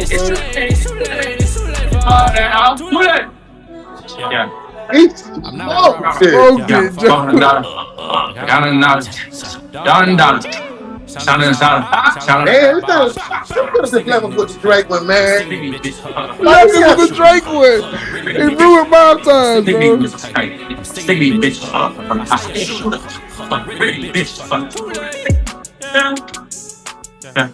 Nah, dog. See, this is different. Nah, Quentin why you Miller, stood on that for all these years? You stood on that for 5-6 years, bro. nigga, literally 6 years. Scorpions 2018. You stood on that for 5 to 6 years. And it makes me he- wonder, right? I haven't heard this He theory yet. smoked So, Drake. look, I've not heard this theory yet, so I feel like this is a Bishop and Steele theory. I'm taking claims to this theory. Vori is on Vultures. Huh? Vori is on Vultures. Vori is affiliated with that Kanye camp. I can see this. I can see that being all connected, and there's being some smoke there. I feel like the industry is what Kanye said. The elimination of Drake is a thing, bro. It's feeling that way because mob ties, bro. It's like that's like you find out that Jason didn't write Big Pimpin'. It's like not Big Pimpin', but like a song that's like, come on, this is not the same. My time's not even a single. Not even a single. It ain't like 10 bands. This ain't like, hold on, I'm coming home. Yeah, why did you release that during this time? Exactly, bro. I forgot what I was gonna say, bro. Because I went to Because look, the Quentin Miller shit came out. The Quentin Miller shit, it reference tracks, but it's mostly just the hook. It's mostly some throwaway shit, whatever. The verses was still Drake. This is the whole song. Like Vori, he just did Vori's song over again. a little bit. He did Vori. It's like Vori, like Academic said it. If Vori dropped this song by himself, it still would have got circulation. It's that good. Like, No, that was hard. That's that hard. was hard. It's a hard record. That would have went no matter what. Yeah. Might have been bigger than a Drake. Might have been bigger than a Drake joint because Drake didn't even use it for a single. Yeah, well, there was so many People songs. don't really refer to Mob Ties when they go to Drake, even though that's one of them ones. Because Scorpion got so many, like Scorpion's a double disc. Scorpion got so many records that Mob Ties it gets buried a little bit in Scorpion, but Mob Ties is fire. That's one of my favorite ones. It's too late for all that love and W shit. If he condensed Scorpion down to 14, 15 it's too records, late for all that. if he condensed Scorpion down to 15 records, that's his best album to me. Yeah, I think You got so. Sandra's Rose, you got Emotionless. Ooh, Sanders Rose, Non-stop. Emotionless, I'm Upset. Mob Ties. So many 8 out of joints 10. on 8 out of 10. there. 8 out of 10. Oh, Drake, man. I'm sorry you going through this, kid. oh man, You boy, got some why you heat, do my that? boy. Hey, Drake got some heat, Joe. It's the fucking Infurians of Drake. They trying to They trying to get that nigga out of they here. trying to kill Drake. They trying to make sure he can't come back. That nigga Kendrick I was dropped just a about Drake. I was about to ask you, how did you feel about him rapping over BBL Drizzy? But after that, does that matter?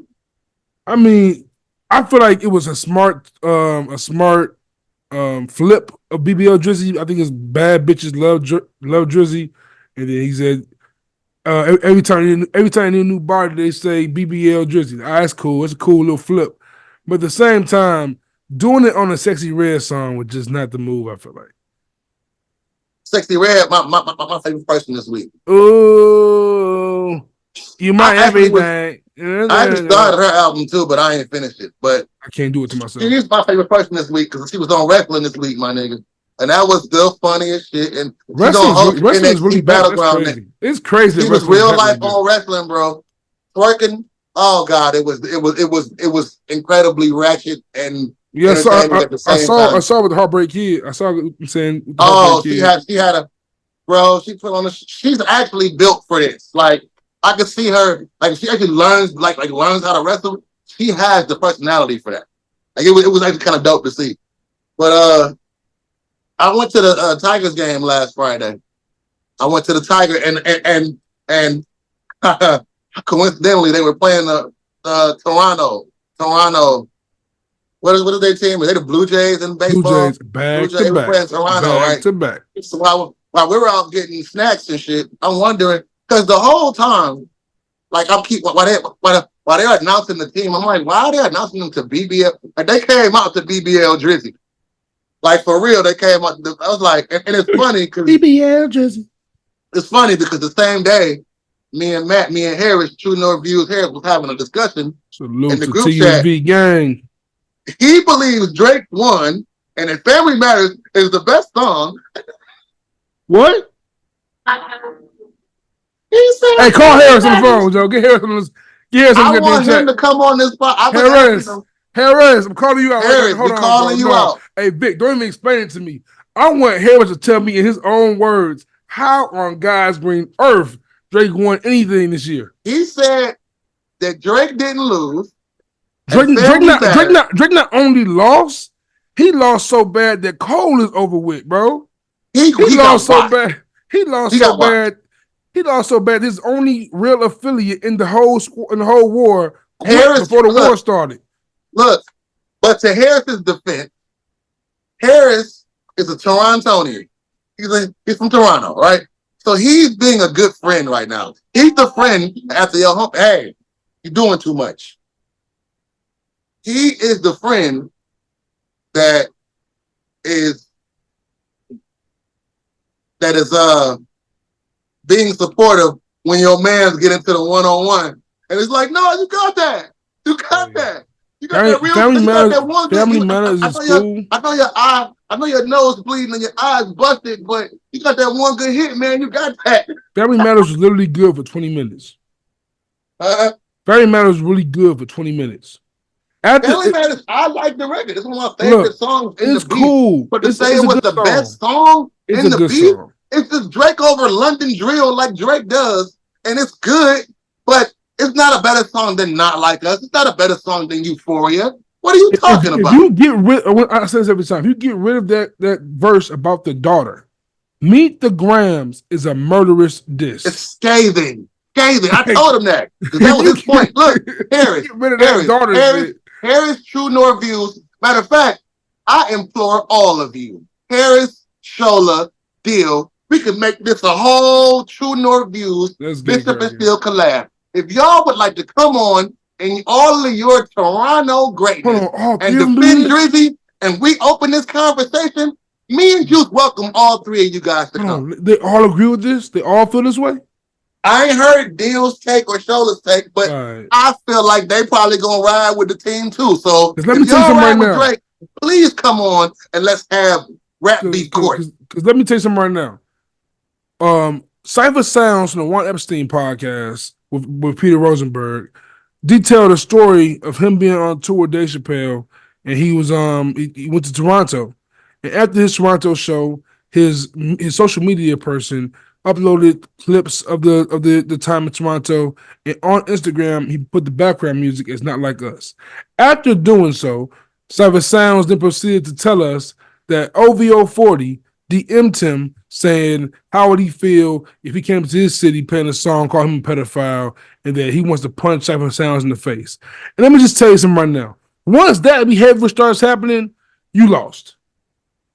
Once you start threatening Cypher Sounds or posting the song Not Like Us while being in Toronto, you lost. Once fans start tagging your store with the phrase Not Like Us, you lost. Once it's so many. Kendrick Lamar, before this beef, has had 0 number 1 hits and has now had 2, both of which he is diss Drake. It's over. You lost. Again, at the Tigers game.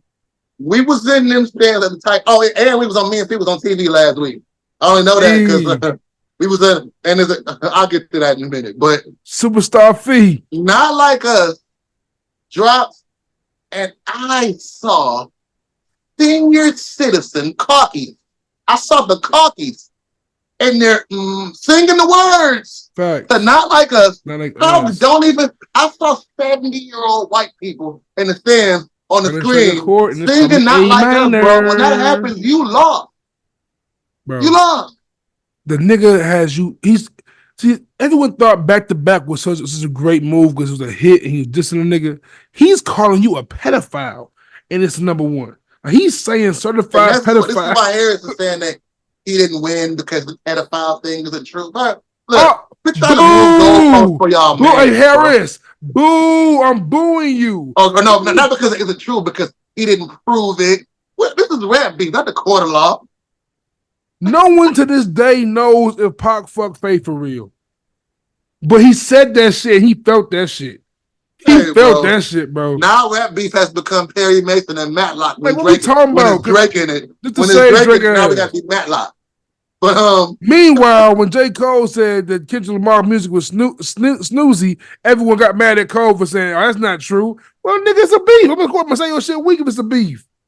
But Cole fucked it up by apologizing. God damn it, J. Cole. This is how we had. Hold on real quick. I gotta rant real quick. J. Cole, man, you have let me down so much. I want you to know this, bro. I said this in the last podcast. I got said them to every podcast, bro. I'm a J. Cole fan. And you know how much it hurts me listening to this nigga music these days, bro? Every time it never fails me. I listen to 95 South. I can listen to fucking Pricey off the new project. I can listen to any record where he say he the best. I gotta turn the song off. I just nigga apologized. This nigga said I gotta take it on the chin. Take it on the chin. You want to go shake him on some you got his sitting. Nigga, you a bitch. Nigga, we was a bitch. You should. What's wrong with you, bro? Imagine if Papa Doc just I still love you, man. I just played one thing the other day. I love him too, but it's like, man, if it's any song he say he the best on it, I just can't listen to the song, bro. If it's a female song, whatever, Amari, there's songs he got I can play through, no problem. But once he starts talking about B.O.P. holiday. Once he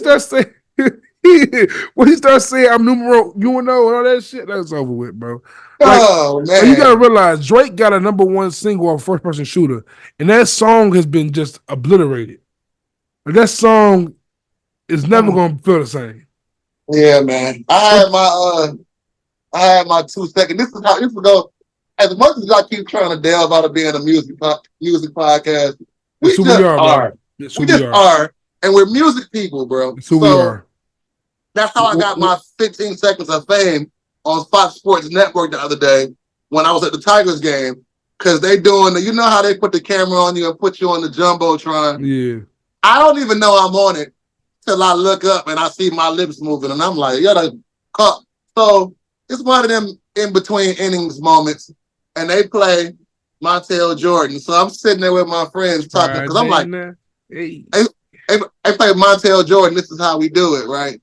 Because, why wouldn't they? It's a classic, timeless. Of course you're going to hear this is how we do it at a baseball stadium. And I say, man, I hate this record. And my friends all turned around and looked at me like, what? You hate Montel Jordan, this is how we do it? I've always hated it. Since I was 11, I've hated it. Damn. I hated it since the summer it came out. So now they want to know why I got because apparently I must be the only person on the planet that hates this is how we do it. I think so. So they started asking me why I hate the song. So I started explaining and elaborating. So as I'm elaborating, that's when I look up and I'm on the Jumbotron. So they got me this is how we do it at the Tiger Stadium. And then my phone starts ringing or texting, people texting me. Then shout out to Mara One. He must have been at the game and watched it on TV. He texted me and said, I'm going to need you to get off the screen right now. I'm full-blown argument about why I hate this is how we do it, but I might as well do that here. But I have never liked that song. And it's messed up because the song's not a bad song. Like, who doesn't know? I know the song. It's overplayed. I get that. No, I didn't like it when I was 11 because the summer it came up, because to me it just seemed. And I like Montel got records I like. Got a bunch of records I love. It's that one in specific. I have never liked it because it sounds cheesy. It's like the drums in Children's Story. You pull it out and put that boom, boom, boom, boom. Like it takes something from Chill the Story, and then it just sounds very cheesy. And I'm gonna be honest with you, it's like two specific parts that just make me hate the song, and this one is every thought was a lowercase J, and now I'm a big J. The girl said I got that money. Don't throw up. If you've been where I'm from, then you will know. That just it's like I don't want to hear children's story and like elevator Sammy Davis lounge singing over. I don't want to hear that. Gotta get your groove on. I hate it. Yeah. And all the things are like the cliche 90s sayings, like it's the bomb, yo. Like it just and those sayings we didn't like. I just ain't never like it, bro. It was not. You're right. It was just too cheesy for me, bro. It's one of them songs that just got good. It's a good beat, and the lines just perfectly catchy. When I hear that shit, I picture like Dick Clark singing that shit or something. Every line is like a Instagram caption, supposed to be like just. I look at this.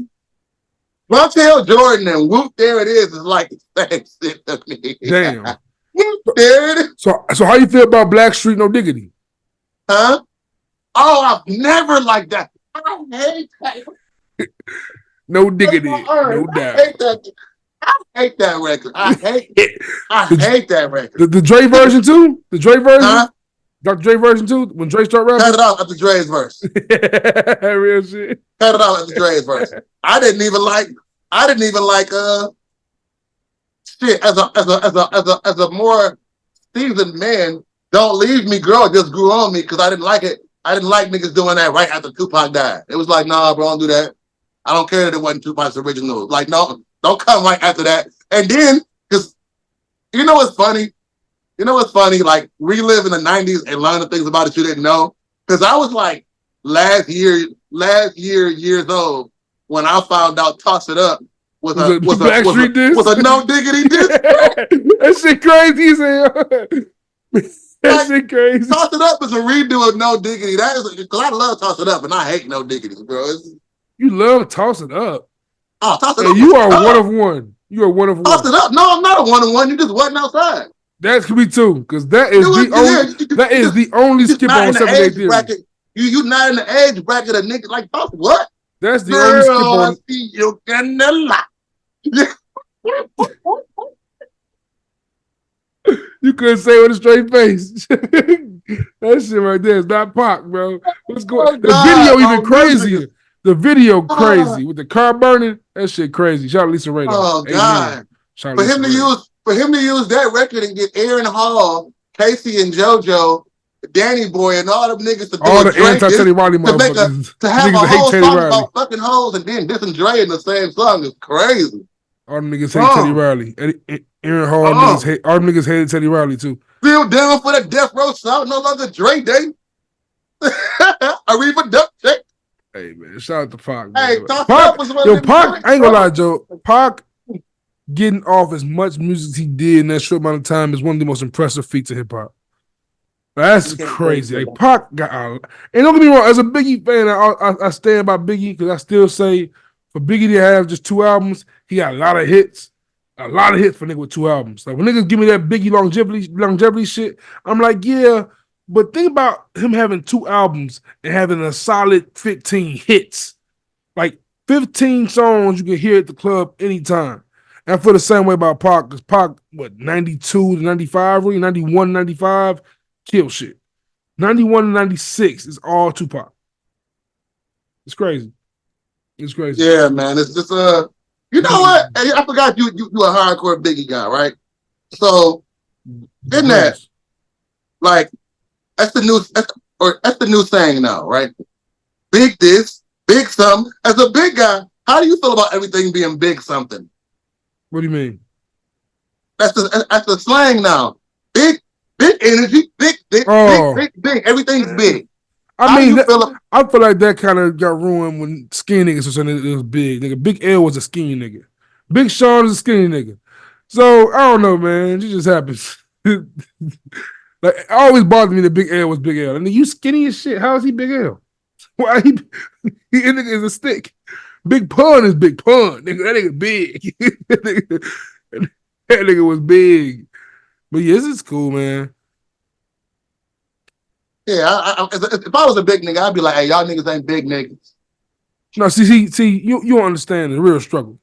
The real Right. struggle was around. Yeah, I do, because my little brother a big No, nigga. see, the real struggle was like around 04, 05 when skinny motherfuckers was buying all our clothes, nigga. Like, y'all was buying our shit. Nigga, what the fucking 3X's at? The 4X is all gone. They What see happened? niggas. That niggas wear all our t-shirts, nigga. Get my t-shirt off your back, nigga. Rep my shit. So, I guess before we get out of here, we can't, by the time this drop, the NBA Finals will be starting. Dallas and 6. I said Dallas in 5 and 6, same thing. I got a $50 bet going right now. Because my homie thinks Boston is going to win. He thinks Boston going to clean them up. Boston should win. But I don't trust what Boston has going on. I think Boston's had a cakewalk getting to the finals. I think Dallas is battle tested now, going through 3 tough ass teams. I think Boston, if Boston gets Porzingis back, that'd be tough. That'd be dope. But I still feel like Luka and Kyrie are just 2 powerful weapons, bro. And that man's name is Kyrie Andrew Irving. Facts from Jersey. That part. And they're different. That part. So I gotta say, I say Dallas in 5 or 6. That's Lil Kobe, Joe. That nigga is Lil Kobe, man. I love seeing Kyrie get back on right. I love seeing all these analysts and journalists have to apologize to him because he was in some fucking situations. He's still on his own ground. He went against the vaccination, and I feel like that's his God given his American right to give up to pass on that shit. He should not be obligated to do so because people are fans of his craft. I ain't gonna put shit in my body on my body. I know motherfuckers that have blood clots to this day because of that shit. And I feel like Kyrie made the move he needed to make, and he stands by his faith and his whatever he got going on. And yeah, now he back killing. That's why I think he's gonna stick it to him, because I think it's personal. It's what that it's what that icon represents. That little it's what that little leprechaun represents. It's like all of that. Fuck you, America and coffee. I mean, when he first went back to Boston, he brought the sage out. He saged the arena. He walked around the court with the sage. He came back. They represent. It's what they represent, bro. Because everyone says when you go to Boston as an NBA basketball player on the opposing team, they saying a lot of nigga shit, a lot of this, a lot of that. And Boston's historically racist, and you know so staying in sports, you see, only niggas in Boston is doing this shit. Before I even get into Skip Bayless podcast, oh man, how you feel about Shaq? Because I keep seeing this on my timeline. Shaq dating like a 21-year-old, and everybody tripping. How you feel? Like, off all the Diddy deals and the scandals, how you feel about that?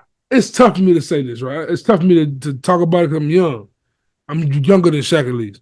So for me, my angle, that's crazy. I can't imagine it. But I don't know, bro. If I'm 60 years old, 50 years old, like, Shaq got kids older than that girl.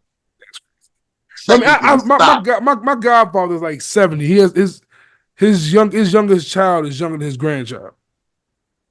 You know what I'm saying? So, like, I mean, if you gonna keep doing, look, he's a grandchild younger than older than his I don't know child. what to say about it, but I just keep seeing everybody making. I thought I would ask you, how did you feel about it? I feel like it's only nasty if it's in one of them circumstances like Marcus Houston or Tiger.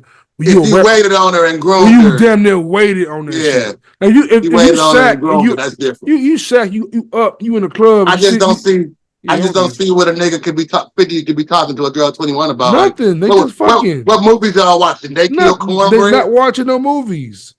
They not doing that. You are here to fuck. Like, and that's a homie. I got a homie. Well, I got an associate. I got an acquaintance, a couple years older than me, and he married. He got his wife, but that's all. He love a good 23 to 25. He loves a good 23 to 25, and he be on his. I feel like girls do something for him. Of course, it's not my bad, but if the 21-year-old is consenting, then that's all that really matters. Like, motherfuckers, if you want to go fuck somebody that's 40 years old and they down to fuck, just the fuck only. And cool. I mean, you're probably gonna fuck a young nigga for free, so why not go fuck Shaq for the bag? I guess. And my thing is, and of course, I'm gonna say this, and we're gonna get bashed for saying this. So I'm gonna say, Once again, for me, I couldn't date no young girl. I can't. As me being 33, I can't date a 21-year-old. At 33 years old, I couldn't do it. But I'm not in Shaq's shoes. At the same time, I know for a fact that if it was the reverse, no one would care. No one would bat an eye. And it's a double standard that just exists, and we accept that double standard. But at the same time, let people live their life, Joe. As long as it's consenting, I don't give a fuck. No one should care for real. We know what she in it for. Like Cher's 70 dating a 25-year-old right now. No one's saying a word about this shit. Right. No one's saying a word. Right. Cher's 70, nigga. Right. Very true. I think Madonna got a young guy too. For sure. So it's like, yeah, it is what it is, man. I mean, Ray J was always, Whitney Houston, and we know what she interested in. My grandma always told me, I ain't gonna say the B word because my daughter's sitting right here, but my grandma always said a wet vagine and a dry purse don't mix. So hey, shout out to I can't be mad at all. Do your thing. Do your thing. Shout out to Granny. But before we leave sports, I just saw this clip that Skip Bayless just started a new podcast. No one cares. Oh, but I know in the clip he called LeBron a bitch. Listen, bro. One day LeBron gonna see him, and I can't wait for that to happen. He straight up said that he was talking about Draymond, right? And he said he paraphrased Draymond or somebody who was checking. I think it was Draymond, but he was paraphrasing one of LeBron's defenders, and he said that on the court he told LeBron he was being a bitch, and he said, and Skip doubled down and said, he should, basically in so many words, people should call a spade because LeBron be being a bitch, and he said it like that. And I said, Skip, I get it. You and your podcast bag, you get the cuss now and all that. But do you know the repercussions behind calling black men bitches? You don't. You see what happened with Shannon Sharp? Somebody might see you like you still accessible to them guys. And I think one day one of them ball players gonna slap fire on Skip Bayless. I ain't see it, but I'm assuming it's the clip that when Draymond was recently talking on Shaq's podcast, he was talking about how when him and LeBron got into it on the court one time because LeBron tried to step over him, and like LeBron pretty much went to the ref. If that's what he's talking about, I see what he's saying, but you can't call a black man no bitch. Like yeah, he doubled down, bro. Draymond and LeBron in the midst of competitive battle, saying that to each other is one thing. You being this old white dude who has built your career on bashing LeBron James can't say that. Can't, especially after what you did with Shannon Sharp, and you pretty much down in Shannon Sharp's legacy, talking about he ain't Tom Brady and all the other shit you were doing with Shannon Sharp. Like, Skip Bayless is killing his legacy. Like, he was once one of the gatekeepers in sports journalism, or one of the people who the pioneers of the new media, but he has really become a cornball beyond measure. Like, evolve, motherfucker, or move out the way. Like, your ass is now becoming a clown. Like, you are a clown. I think, man, as a grown man who has grown children, I'm saying, and can buy 4 of you, why are you calling him a bitch on TV? That's crazy. Yeah, man. Plus, get made this. I'm sitting here on Twitter, right, checking trending topics to see what's going on before we get out of here. Because we be on here potting, and then stuff be happening, and then we get off, and then it be what are you expecting for the real quick? I don't think we ever came back and talked about the last season of BMF. What about it? Yeah, that's just a 2-pack of ass. Would you say 2-pack of ass, bro? I almost don't even remember the end. What happened at the end again? She killed and Braxton. I just watched it. Braxton's daughter killed her and killed him, and then she got killed in jail. Oh yeah, that whole season was pointless. I wanted Braxton to live. I ain't gonna lie. I want the old girl to die much sooner, and Braxton to become the main villain. But he just did that shit all wrong. That whole season was very stupid. Very stupid season. But I'm looking forward to the last season of Power. Of Ghost. I think it's gonna be very dope. I just watched the preview, and you were right. I forgot that Mary J. Blige did survive that Uzi drive by somehow. Oh yeah, Effie got to go this season. I know y'all think she's fine and shit. Effie got to catch a slug this season. Yeah, I want light skinned Keisha to get a bigger role. God damn, I love light Effie skinned and Keisha. Monet daughter got to catch slugs this season. Monet got to go too. Get the whole Tejada family out of there. Every Tejada can go except for no, all of them. They all can go. They all can go. I like Kane cool. I fuck with Kane, but Kane hella this snaky, bro. That's the most untrustworthy motherfucker since Kanan. That nigga is just the worst. Like, I cannot trust you for nothing. Damn, nigga, stop backstabbing me one time. Like, motherfucker. But he has a reason. Tariq definitely is trying to take over shit. Yeah, man, it's like, yeah. It's crazy how we've seen Tariq really grow up in real time. This nigga was a bad boy in every episode. Like, he was want to whoop this nigga ass. Every I saw a movie with him. Nigga, Barbershop 3. Huh? Barbershop 3. He was annoying. Even before that. I saw a movie with him and like Common in it. He was a badass little nigga. Like, it's like, are you a badass little nigga for real? It's Barbershop 3 with him and Common. Barbershop 3. No, not him and Common. It's another movie that he in where he like young. He like 8. Oh, yeah, no.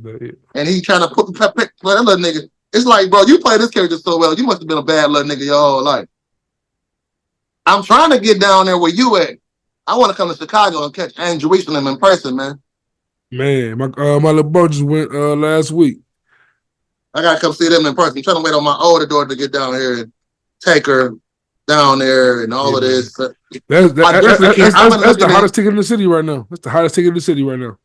I know. I know they're going up too. Yeah. And I know how you feel about Trump being a felon.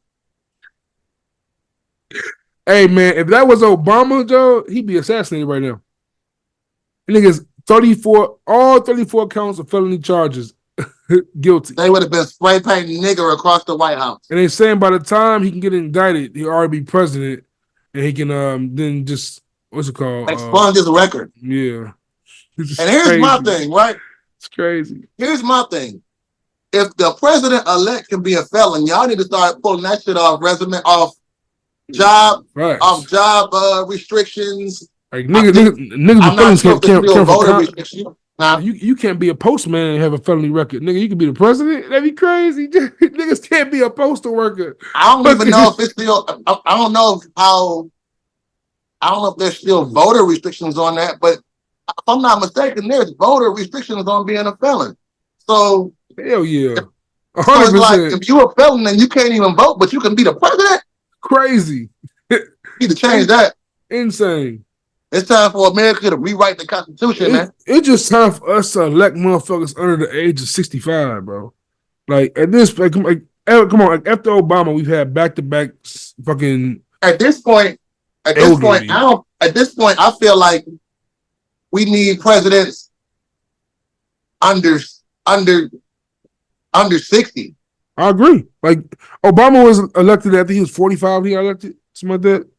Like you got to be the same way there's an age limit on how old you have to be to run. There should be an age limit on how old, you shouldn't be able to grow past a certain. Like you should be 60 plus, 70 plus to be running the country when you got to factor in today's issues and you still thinking through yesterday's shit. Right. You still thinking yesterday's mentality. No, we got to change some of that.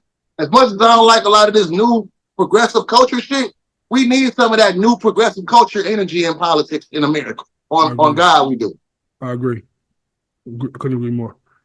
That's what you niggas need to be good at. Get off Twitter and quit trying to cancel motherfuckers and get in them houses and start working on laws that really benefit us. Man, if you would have just told me, if you could have just told like 15-year-old Justin that in 20 years you'll see Trump as a two-time president with felony charges. You'll see Diddy being a nasty nigga, Kale's under the jail, like Jay-Z with dreadlocks. I never would have seen this shit coming. I never would have seen this shit coming. You could never have told me this shit. You could never tell me half this shit would exist, bro. Never. Nigga. I can't believe the shit I'm seeing in this world, bro. Today's times, man. Today's times, bro. And I still find it very interesting. I know it's not probably a real discussion, but Lil Wayne's silence through this Drake beef is so loud to me, bro. Like it's so loud to me. I ain't like no one else is saying that shit. You on your own. You on your own.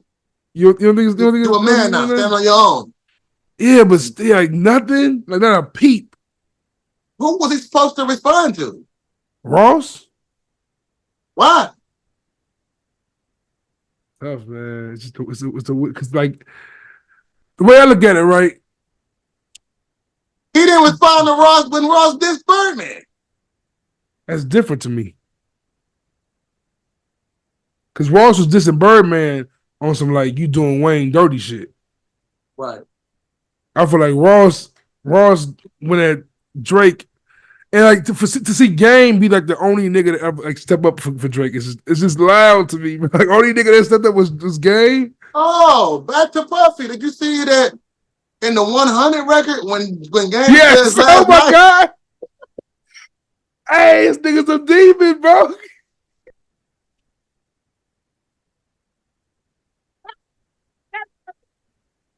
Tell the story. Don't say it. No, man. So, in Game's 100 record, when he starts that verse, because 100 is the first single off Documentary 2, I think, where more than 92, keep it 100. Yeah, where he said, last night, niggas called me to set you up. And I got a vest for you, a vest for 40, a vest for all of these niggas that, you know, I'm gonna put the bloods around you because niggas trying to kill you out here in Cali. And it turns out that the nigga that tried to kill him was none other than the Diddler. The Diddler. Other night at your crib, it was night. Other night at your crib. 40, OB. Me 40. He telling the host. He talking about life and shit. I forgot to tell you though. Called me to snatch you up. Want me to come and wet you up. You were out of town. He heard me about shit with Diddy, so I came to flesh you up. And he said Diddy in the bar. Oh God. That's for every nigga. He said Diddy in the bar. Yeah. I didn't even catch that part. Yeah. So he basically told the nigga. Yeah. So Drake knew that. All of this over 0 to 100 or 0 to 100. All of this over that. Puffy is crazy, bro. He is a sociopath. Sociopath. To the next degree. He's a sociopath, bro, because he's been doing all of this the whole time. Talking about love records, love gang. P. Diddy. Right, he's crazy, like, bro. He's crazy. Puffy got gospel songs. Didn't even catch me when I'm falling. They also said, like I'm saying, like he had like Cassie wasn't all the way innocent in certain cases. Like she was there when he was mocking Kim Porter and belittling her and abusing her verbally and whatnot, and she was like so basically they're saying she knew what she signed up for. Mm-hmm. Mm-hmm. That still doesn't give no credence, no excuse. Like, drag that woman down the hallway and do everything he did. That video was crazy. That video was like Ray Rice on steroids. That video was crazy. And we didn't even kick his back in like we could have. We gave Puffy a little bit of grace. When not a lot of people are giving him grace right now because that looks crazy. Bro, the muff was the running down the hallway with the towel was crazy. The muff was insane. The kick was outright this inhumane, and then to drag her, my boy, he dragged her by the hoodie. Stomping anybody with your nuts out is crazy. It's insane. Running down the hotel hallway, that's crazy. It's crazy. So you already know what happened. He hopped in the shower. She's like, "Oh, bet, perfect opportunity." He heard the door close and got the whoop. That nigga was in there like, yes, hey, you ain't hear nothing? Like, what was the security team? Knowing Diddy, he probably wasn't even in the shower. He was probably just walking around in his towel, air drying. That's what Puffy do. He said, look, shout out to my homegirl, Jack. That apology video was disgusting, by the way. We used to call air drying, because that's what I do when I got out the shower, air dry for a minute. Just chill out butt naked. We used to call that getting your Diddy on. We can't even say that now. Before we ever saw a video of this man running with a towel, my girl Queese used to call, shout out to my girl Queese, GGW. I always call We it used to Ball call Johnson that. dance. We used to Anthony from Gary, Indiana too. That's my Shout dog. out to Gangsta Gibbs. Yeah, that's my girl. That's my dog. Best rapper in the We used to game call right it. now. Me and her used to call it. I was just talking to her the other day. I said, I guess we can't call it. We can't call air drying getting your Diddy on no more. Get Diddy on. And then we've been saying that for years. You can't even say Diddy Bop no more. And this damn fool. Oh God, Puffy, you fool! You can't even say Diddy Bop no more. You damn. I ain't say none of that. Now I'm to the point now where I'm starting to hear the music differently a little bit. Hey, like at first it wasn't. Last night is over. Last night's over with. He ruined last night. Last night's in the garbage can now. That phone call at the end is crazy. Nigga, I forgot all about that. I forgot all about that existence. Like listen, Joe Budden them played on the podcast. But before they played that shit, I put that song on. I was like, man, Puffy got too many records. I put on the whole album, Last Train to Paris.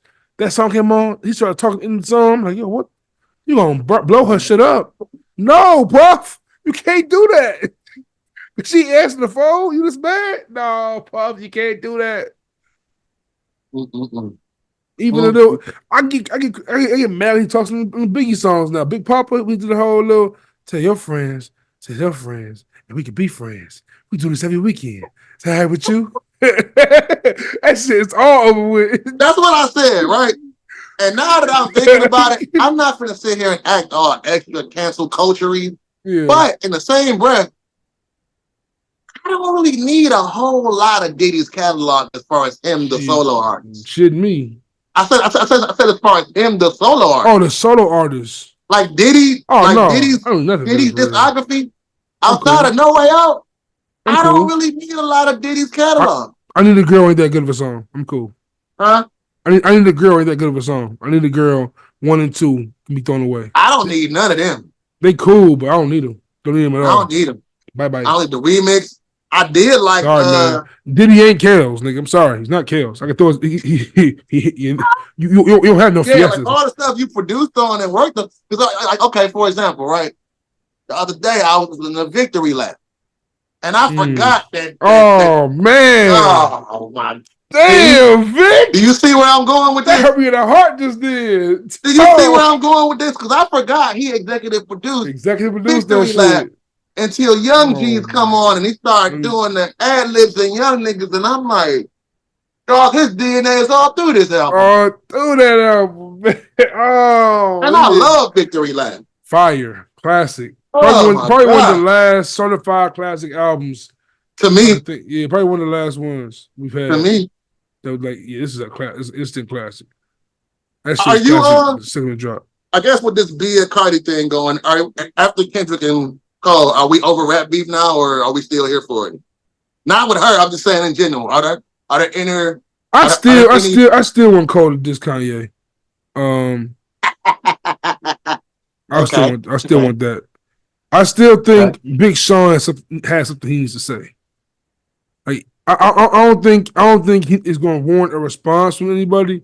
But I think Big Sean, his best angle of getting back into the arena on the level he wants to be at is by going and shooting at the throne. Like at least shoot one arrow at the throne. Like you gotta get your shit off eventually. You got to. Like as much as I bash Big Sean on this podcast, I know Big Sean loves rapping. And I know Big Sean is a rapping ass nigga. And at his core, that's what he wants to do. And in order to do that, he has to really put it all in. Like he has to, you know what I'm saying, and just like really take a shot at a nigga. And not do it on some sub shit.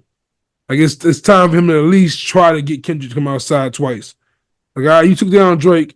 I'm a little shorter. I think everybody should leave Kendrick alone. I don't think so. I think Kendrick was just the perfect person to take down Drake. Like he had, it was the. So you think it's somebody else that can give Kendrick a good run, huh?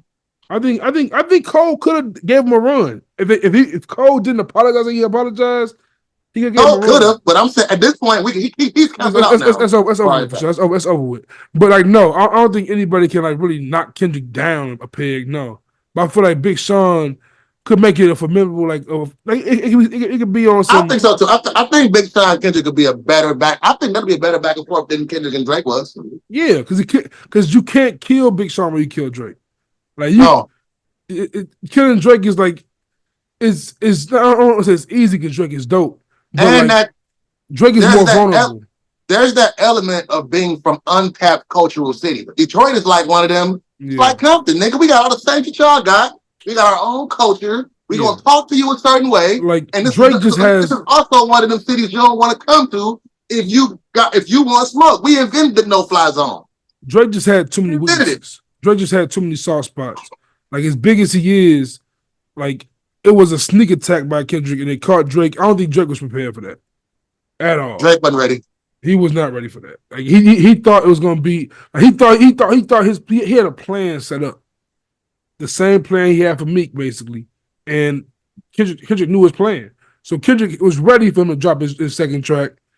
And he was like, all right, bet, boom, hit Meet the Grams. I got you. You thought you had one, and then of course Kendrick is just one of them artists who I can make hits too.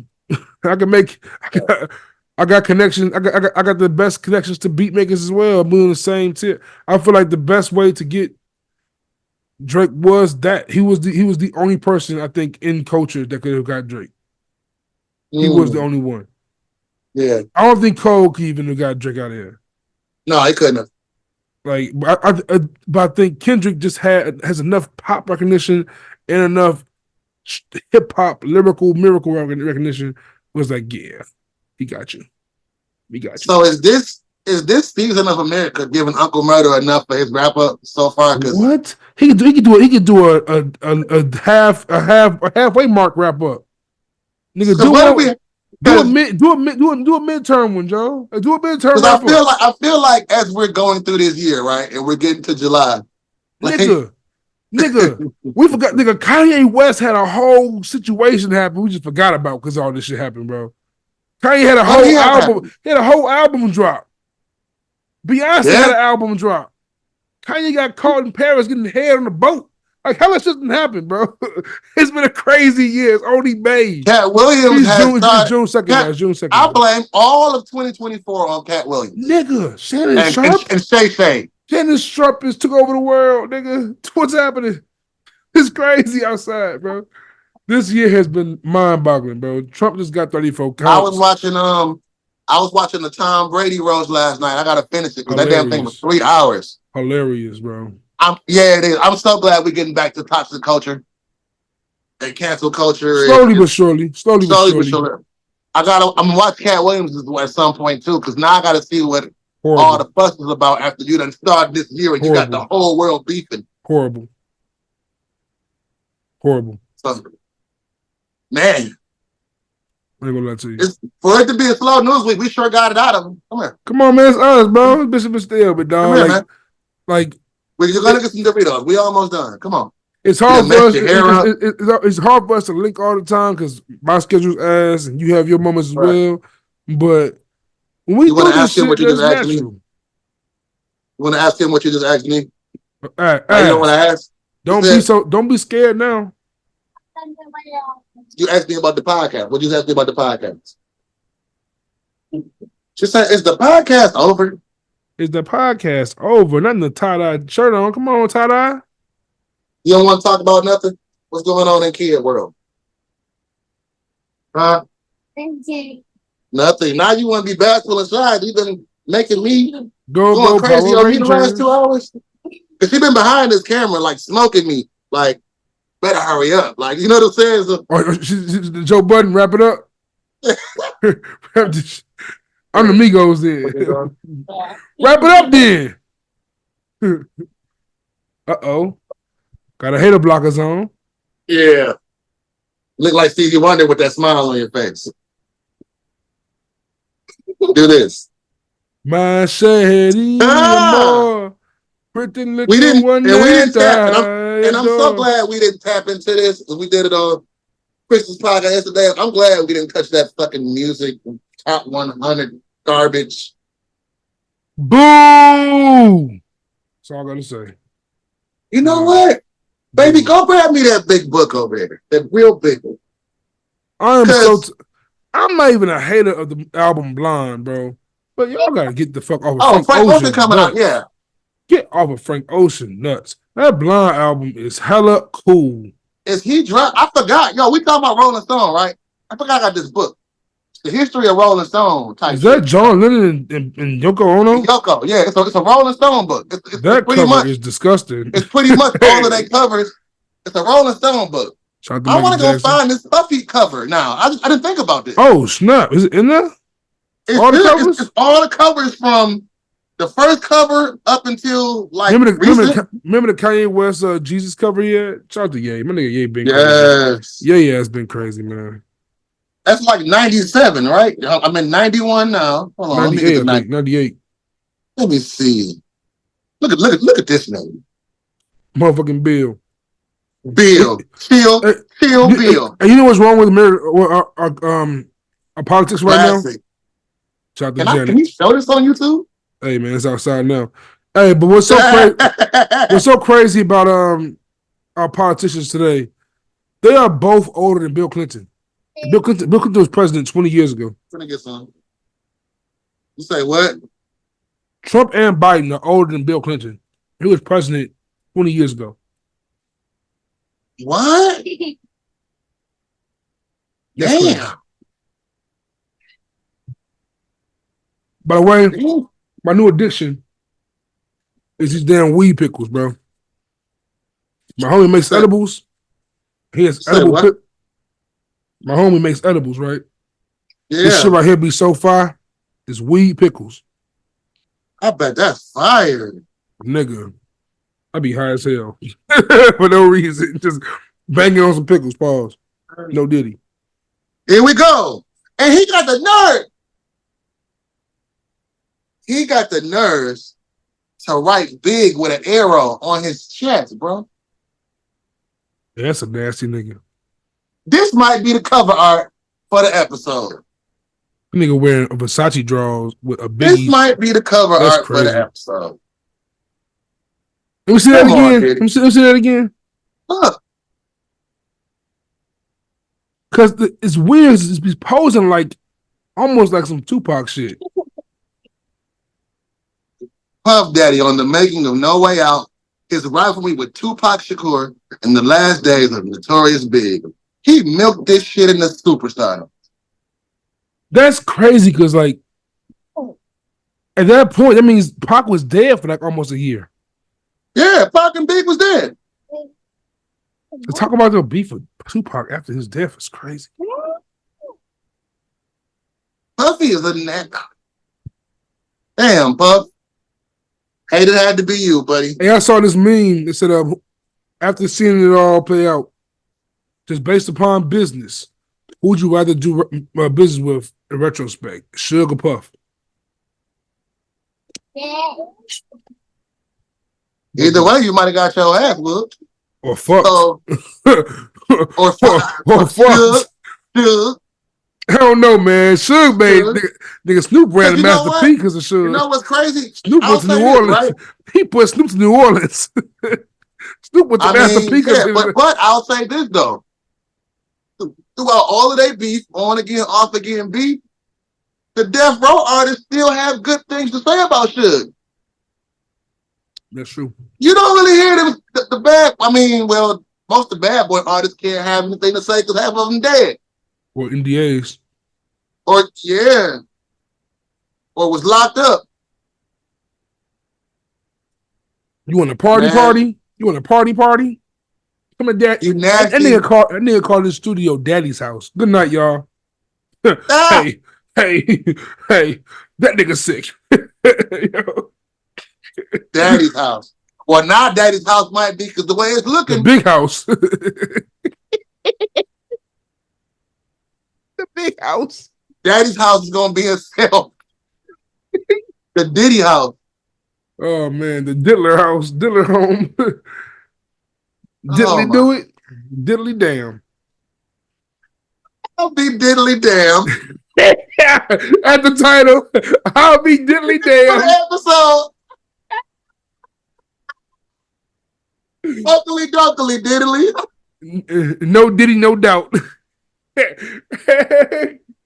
No Diddy, no doubt. That's what this year, that sums up this entire year in a nutshell. I'll be diddly damn. I'll be Diddy damn.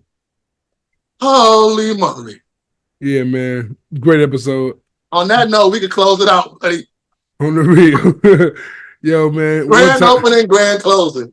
One time for your favorite Midwest brothers, man. All the way from the D's, my boy Vicky. From the Shy, it's your boy Juice.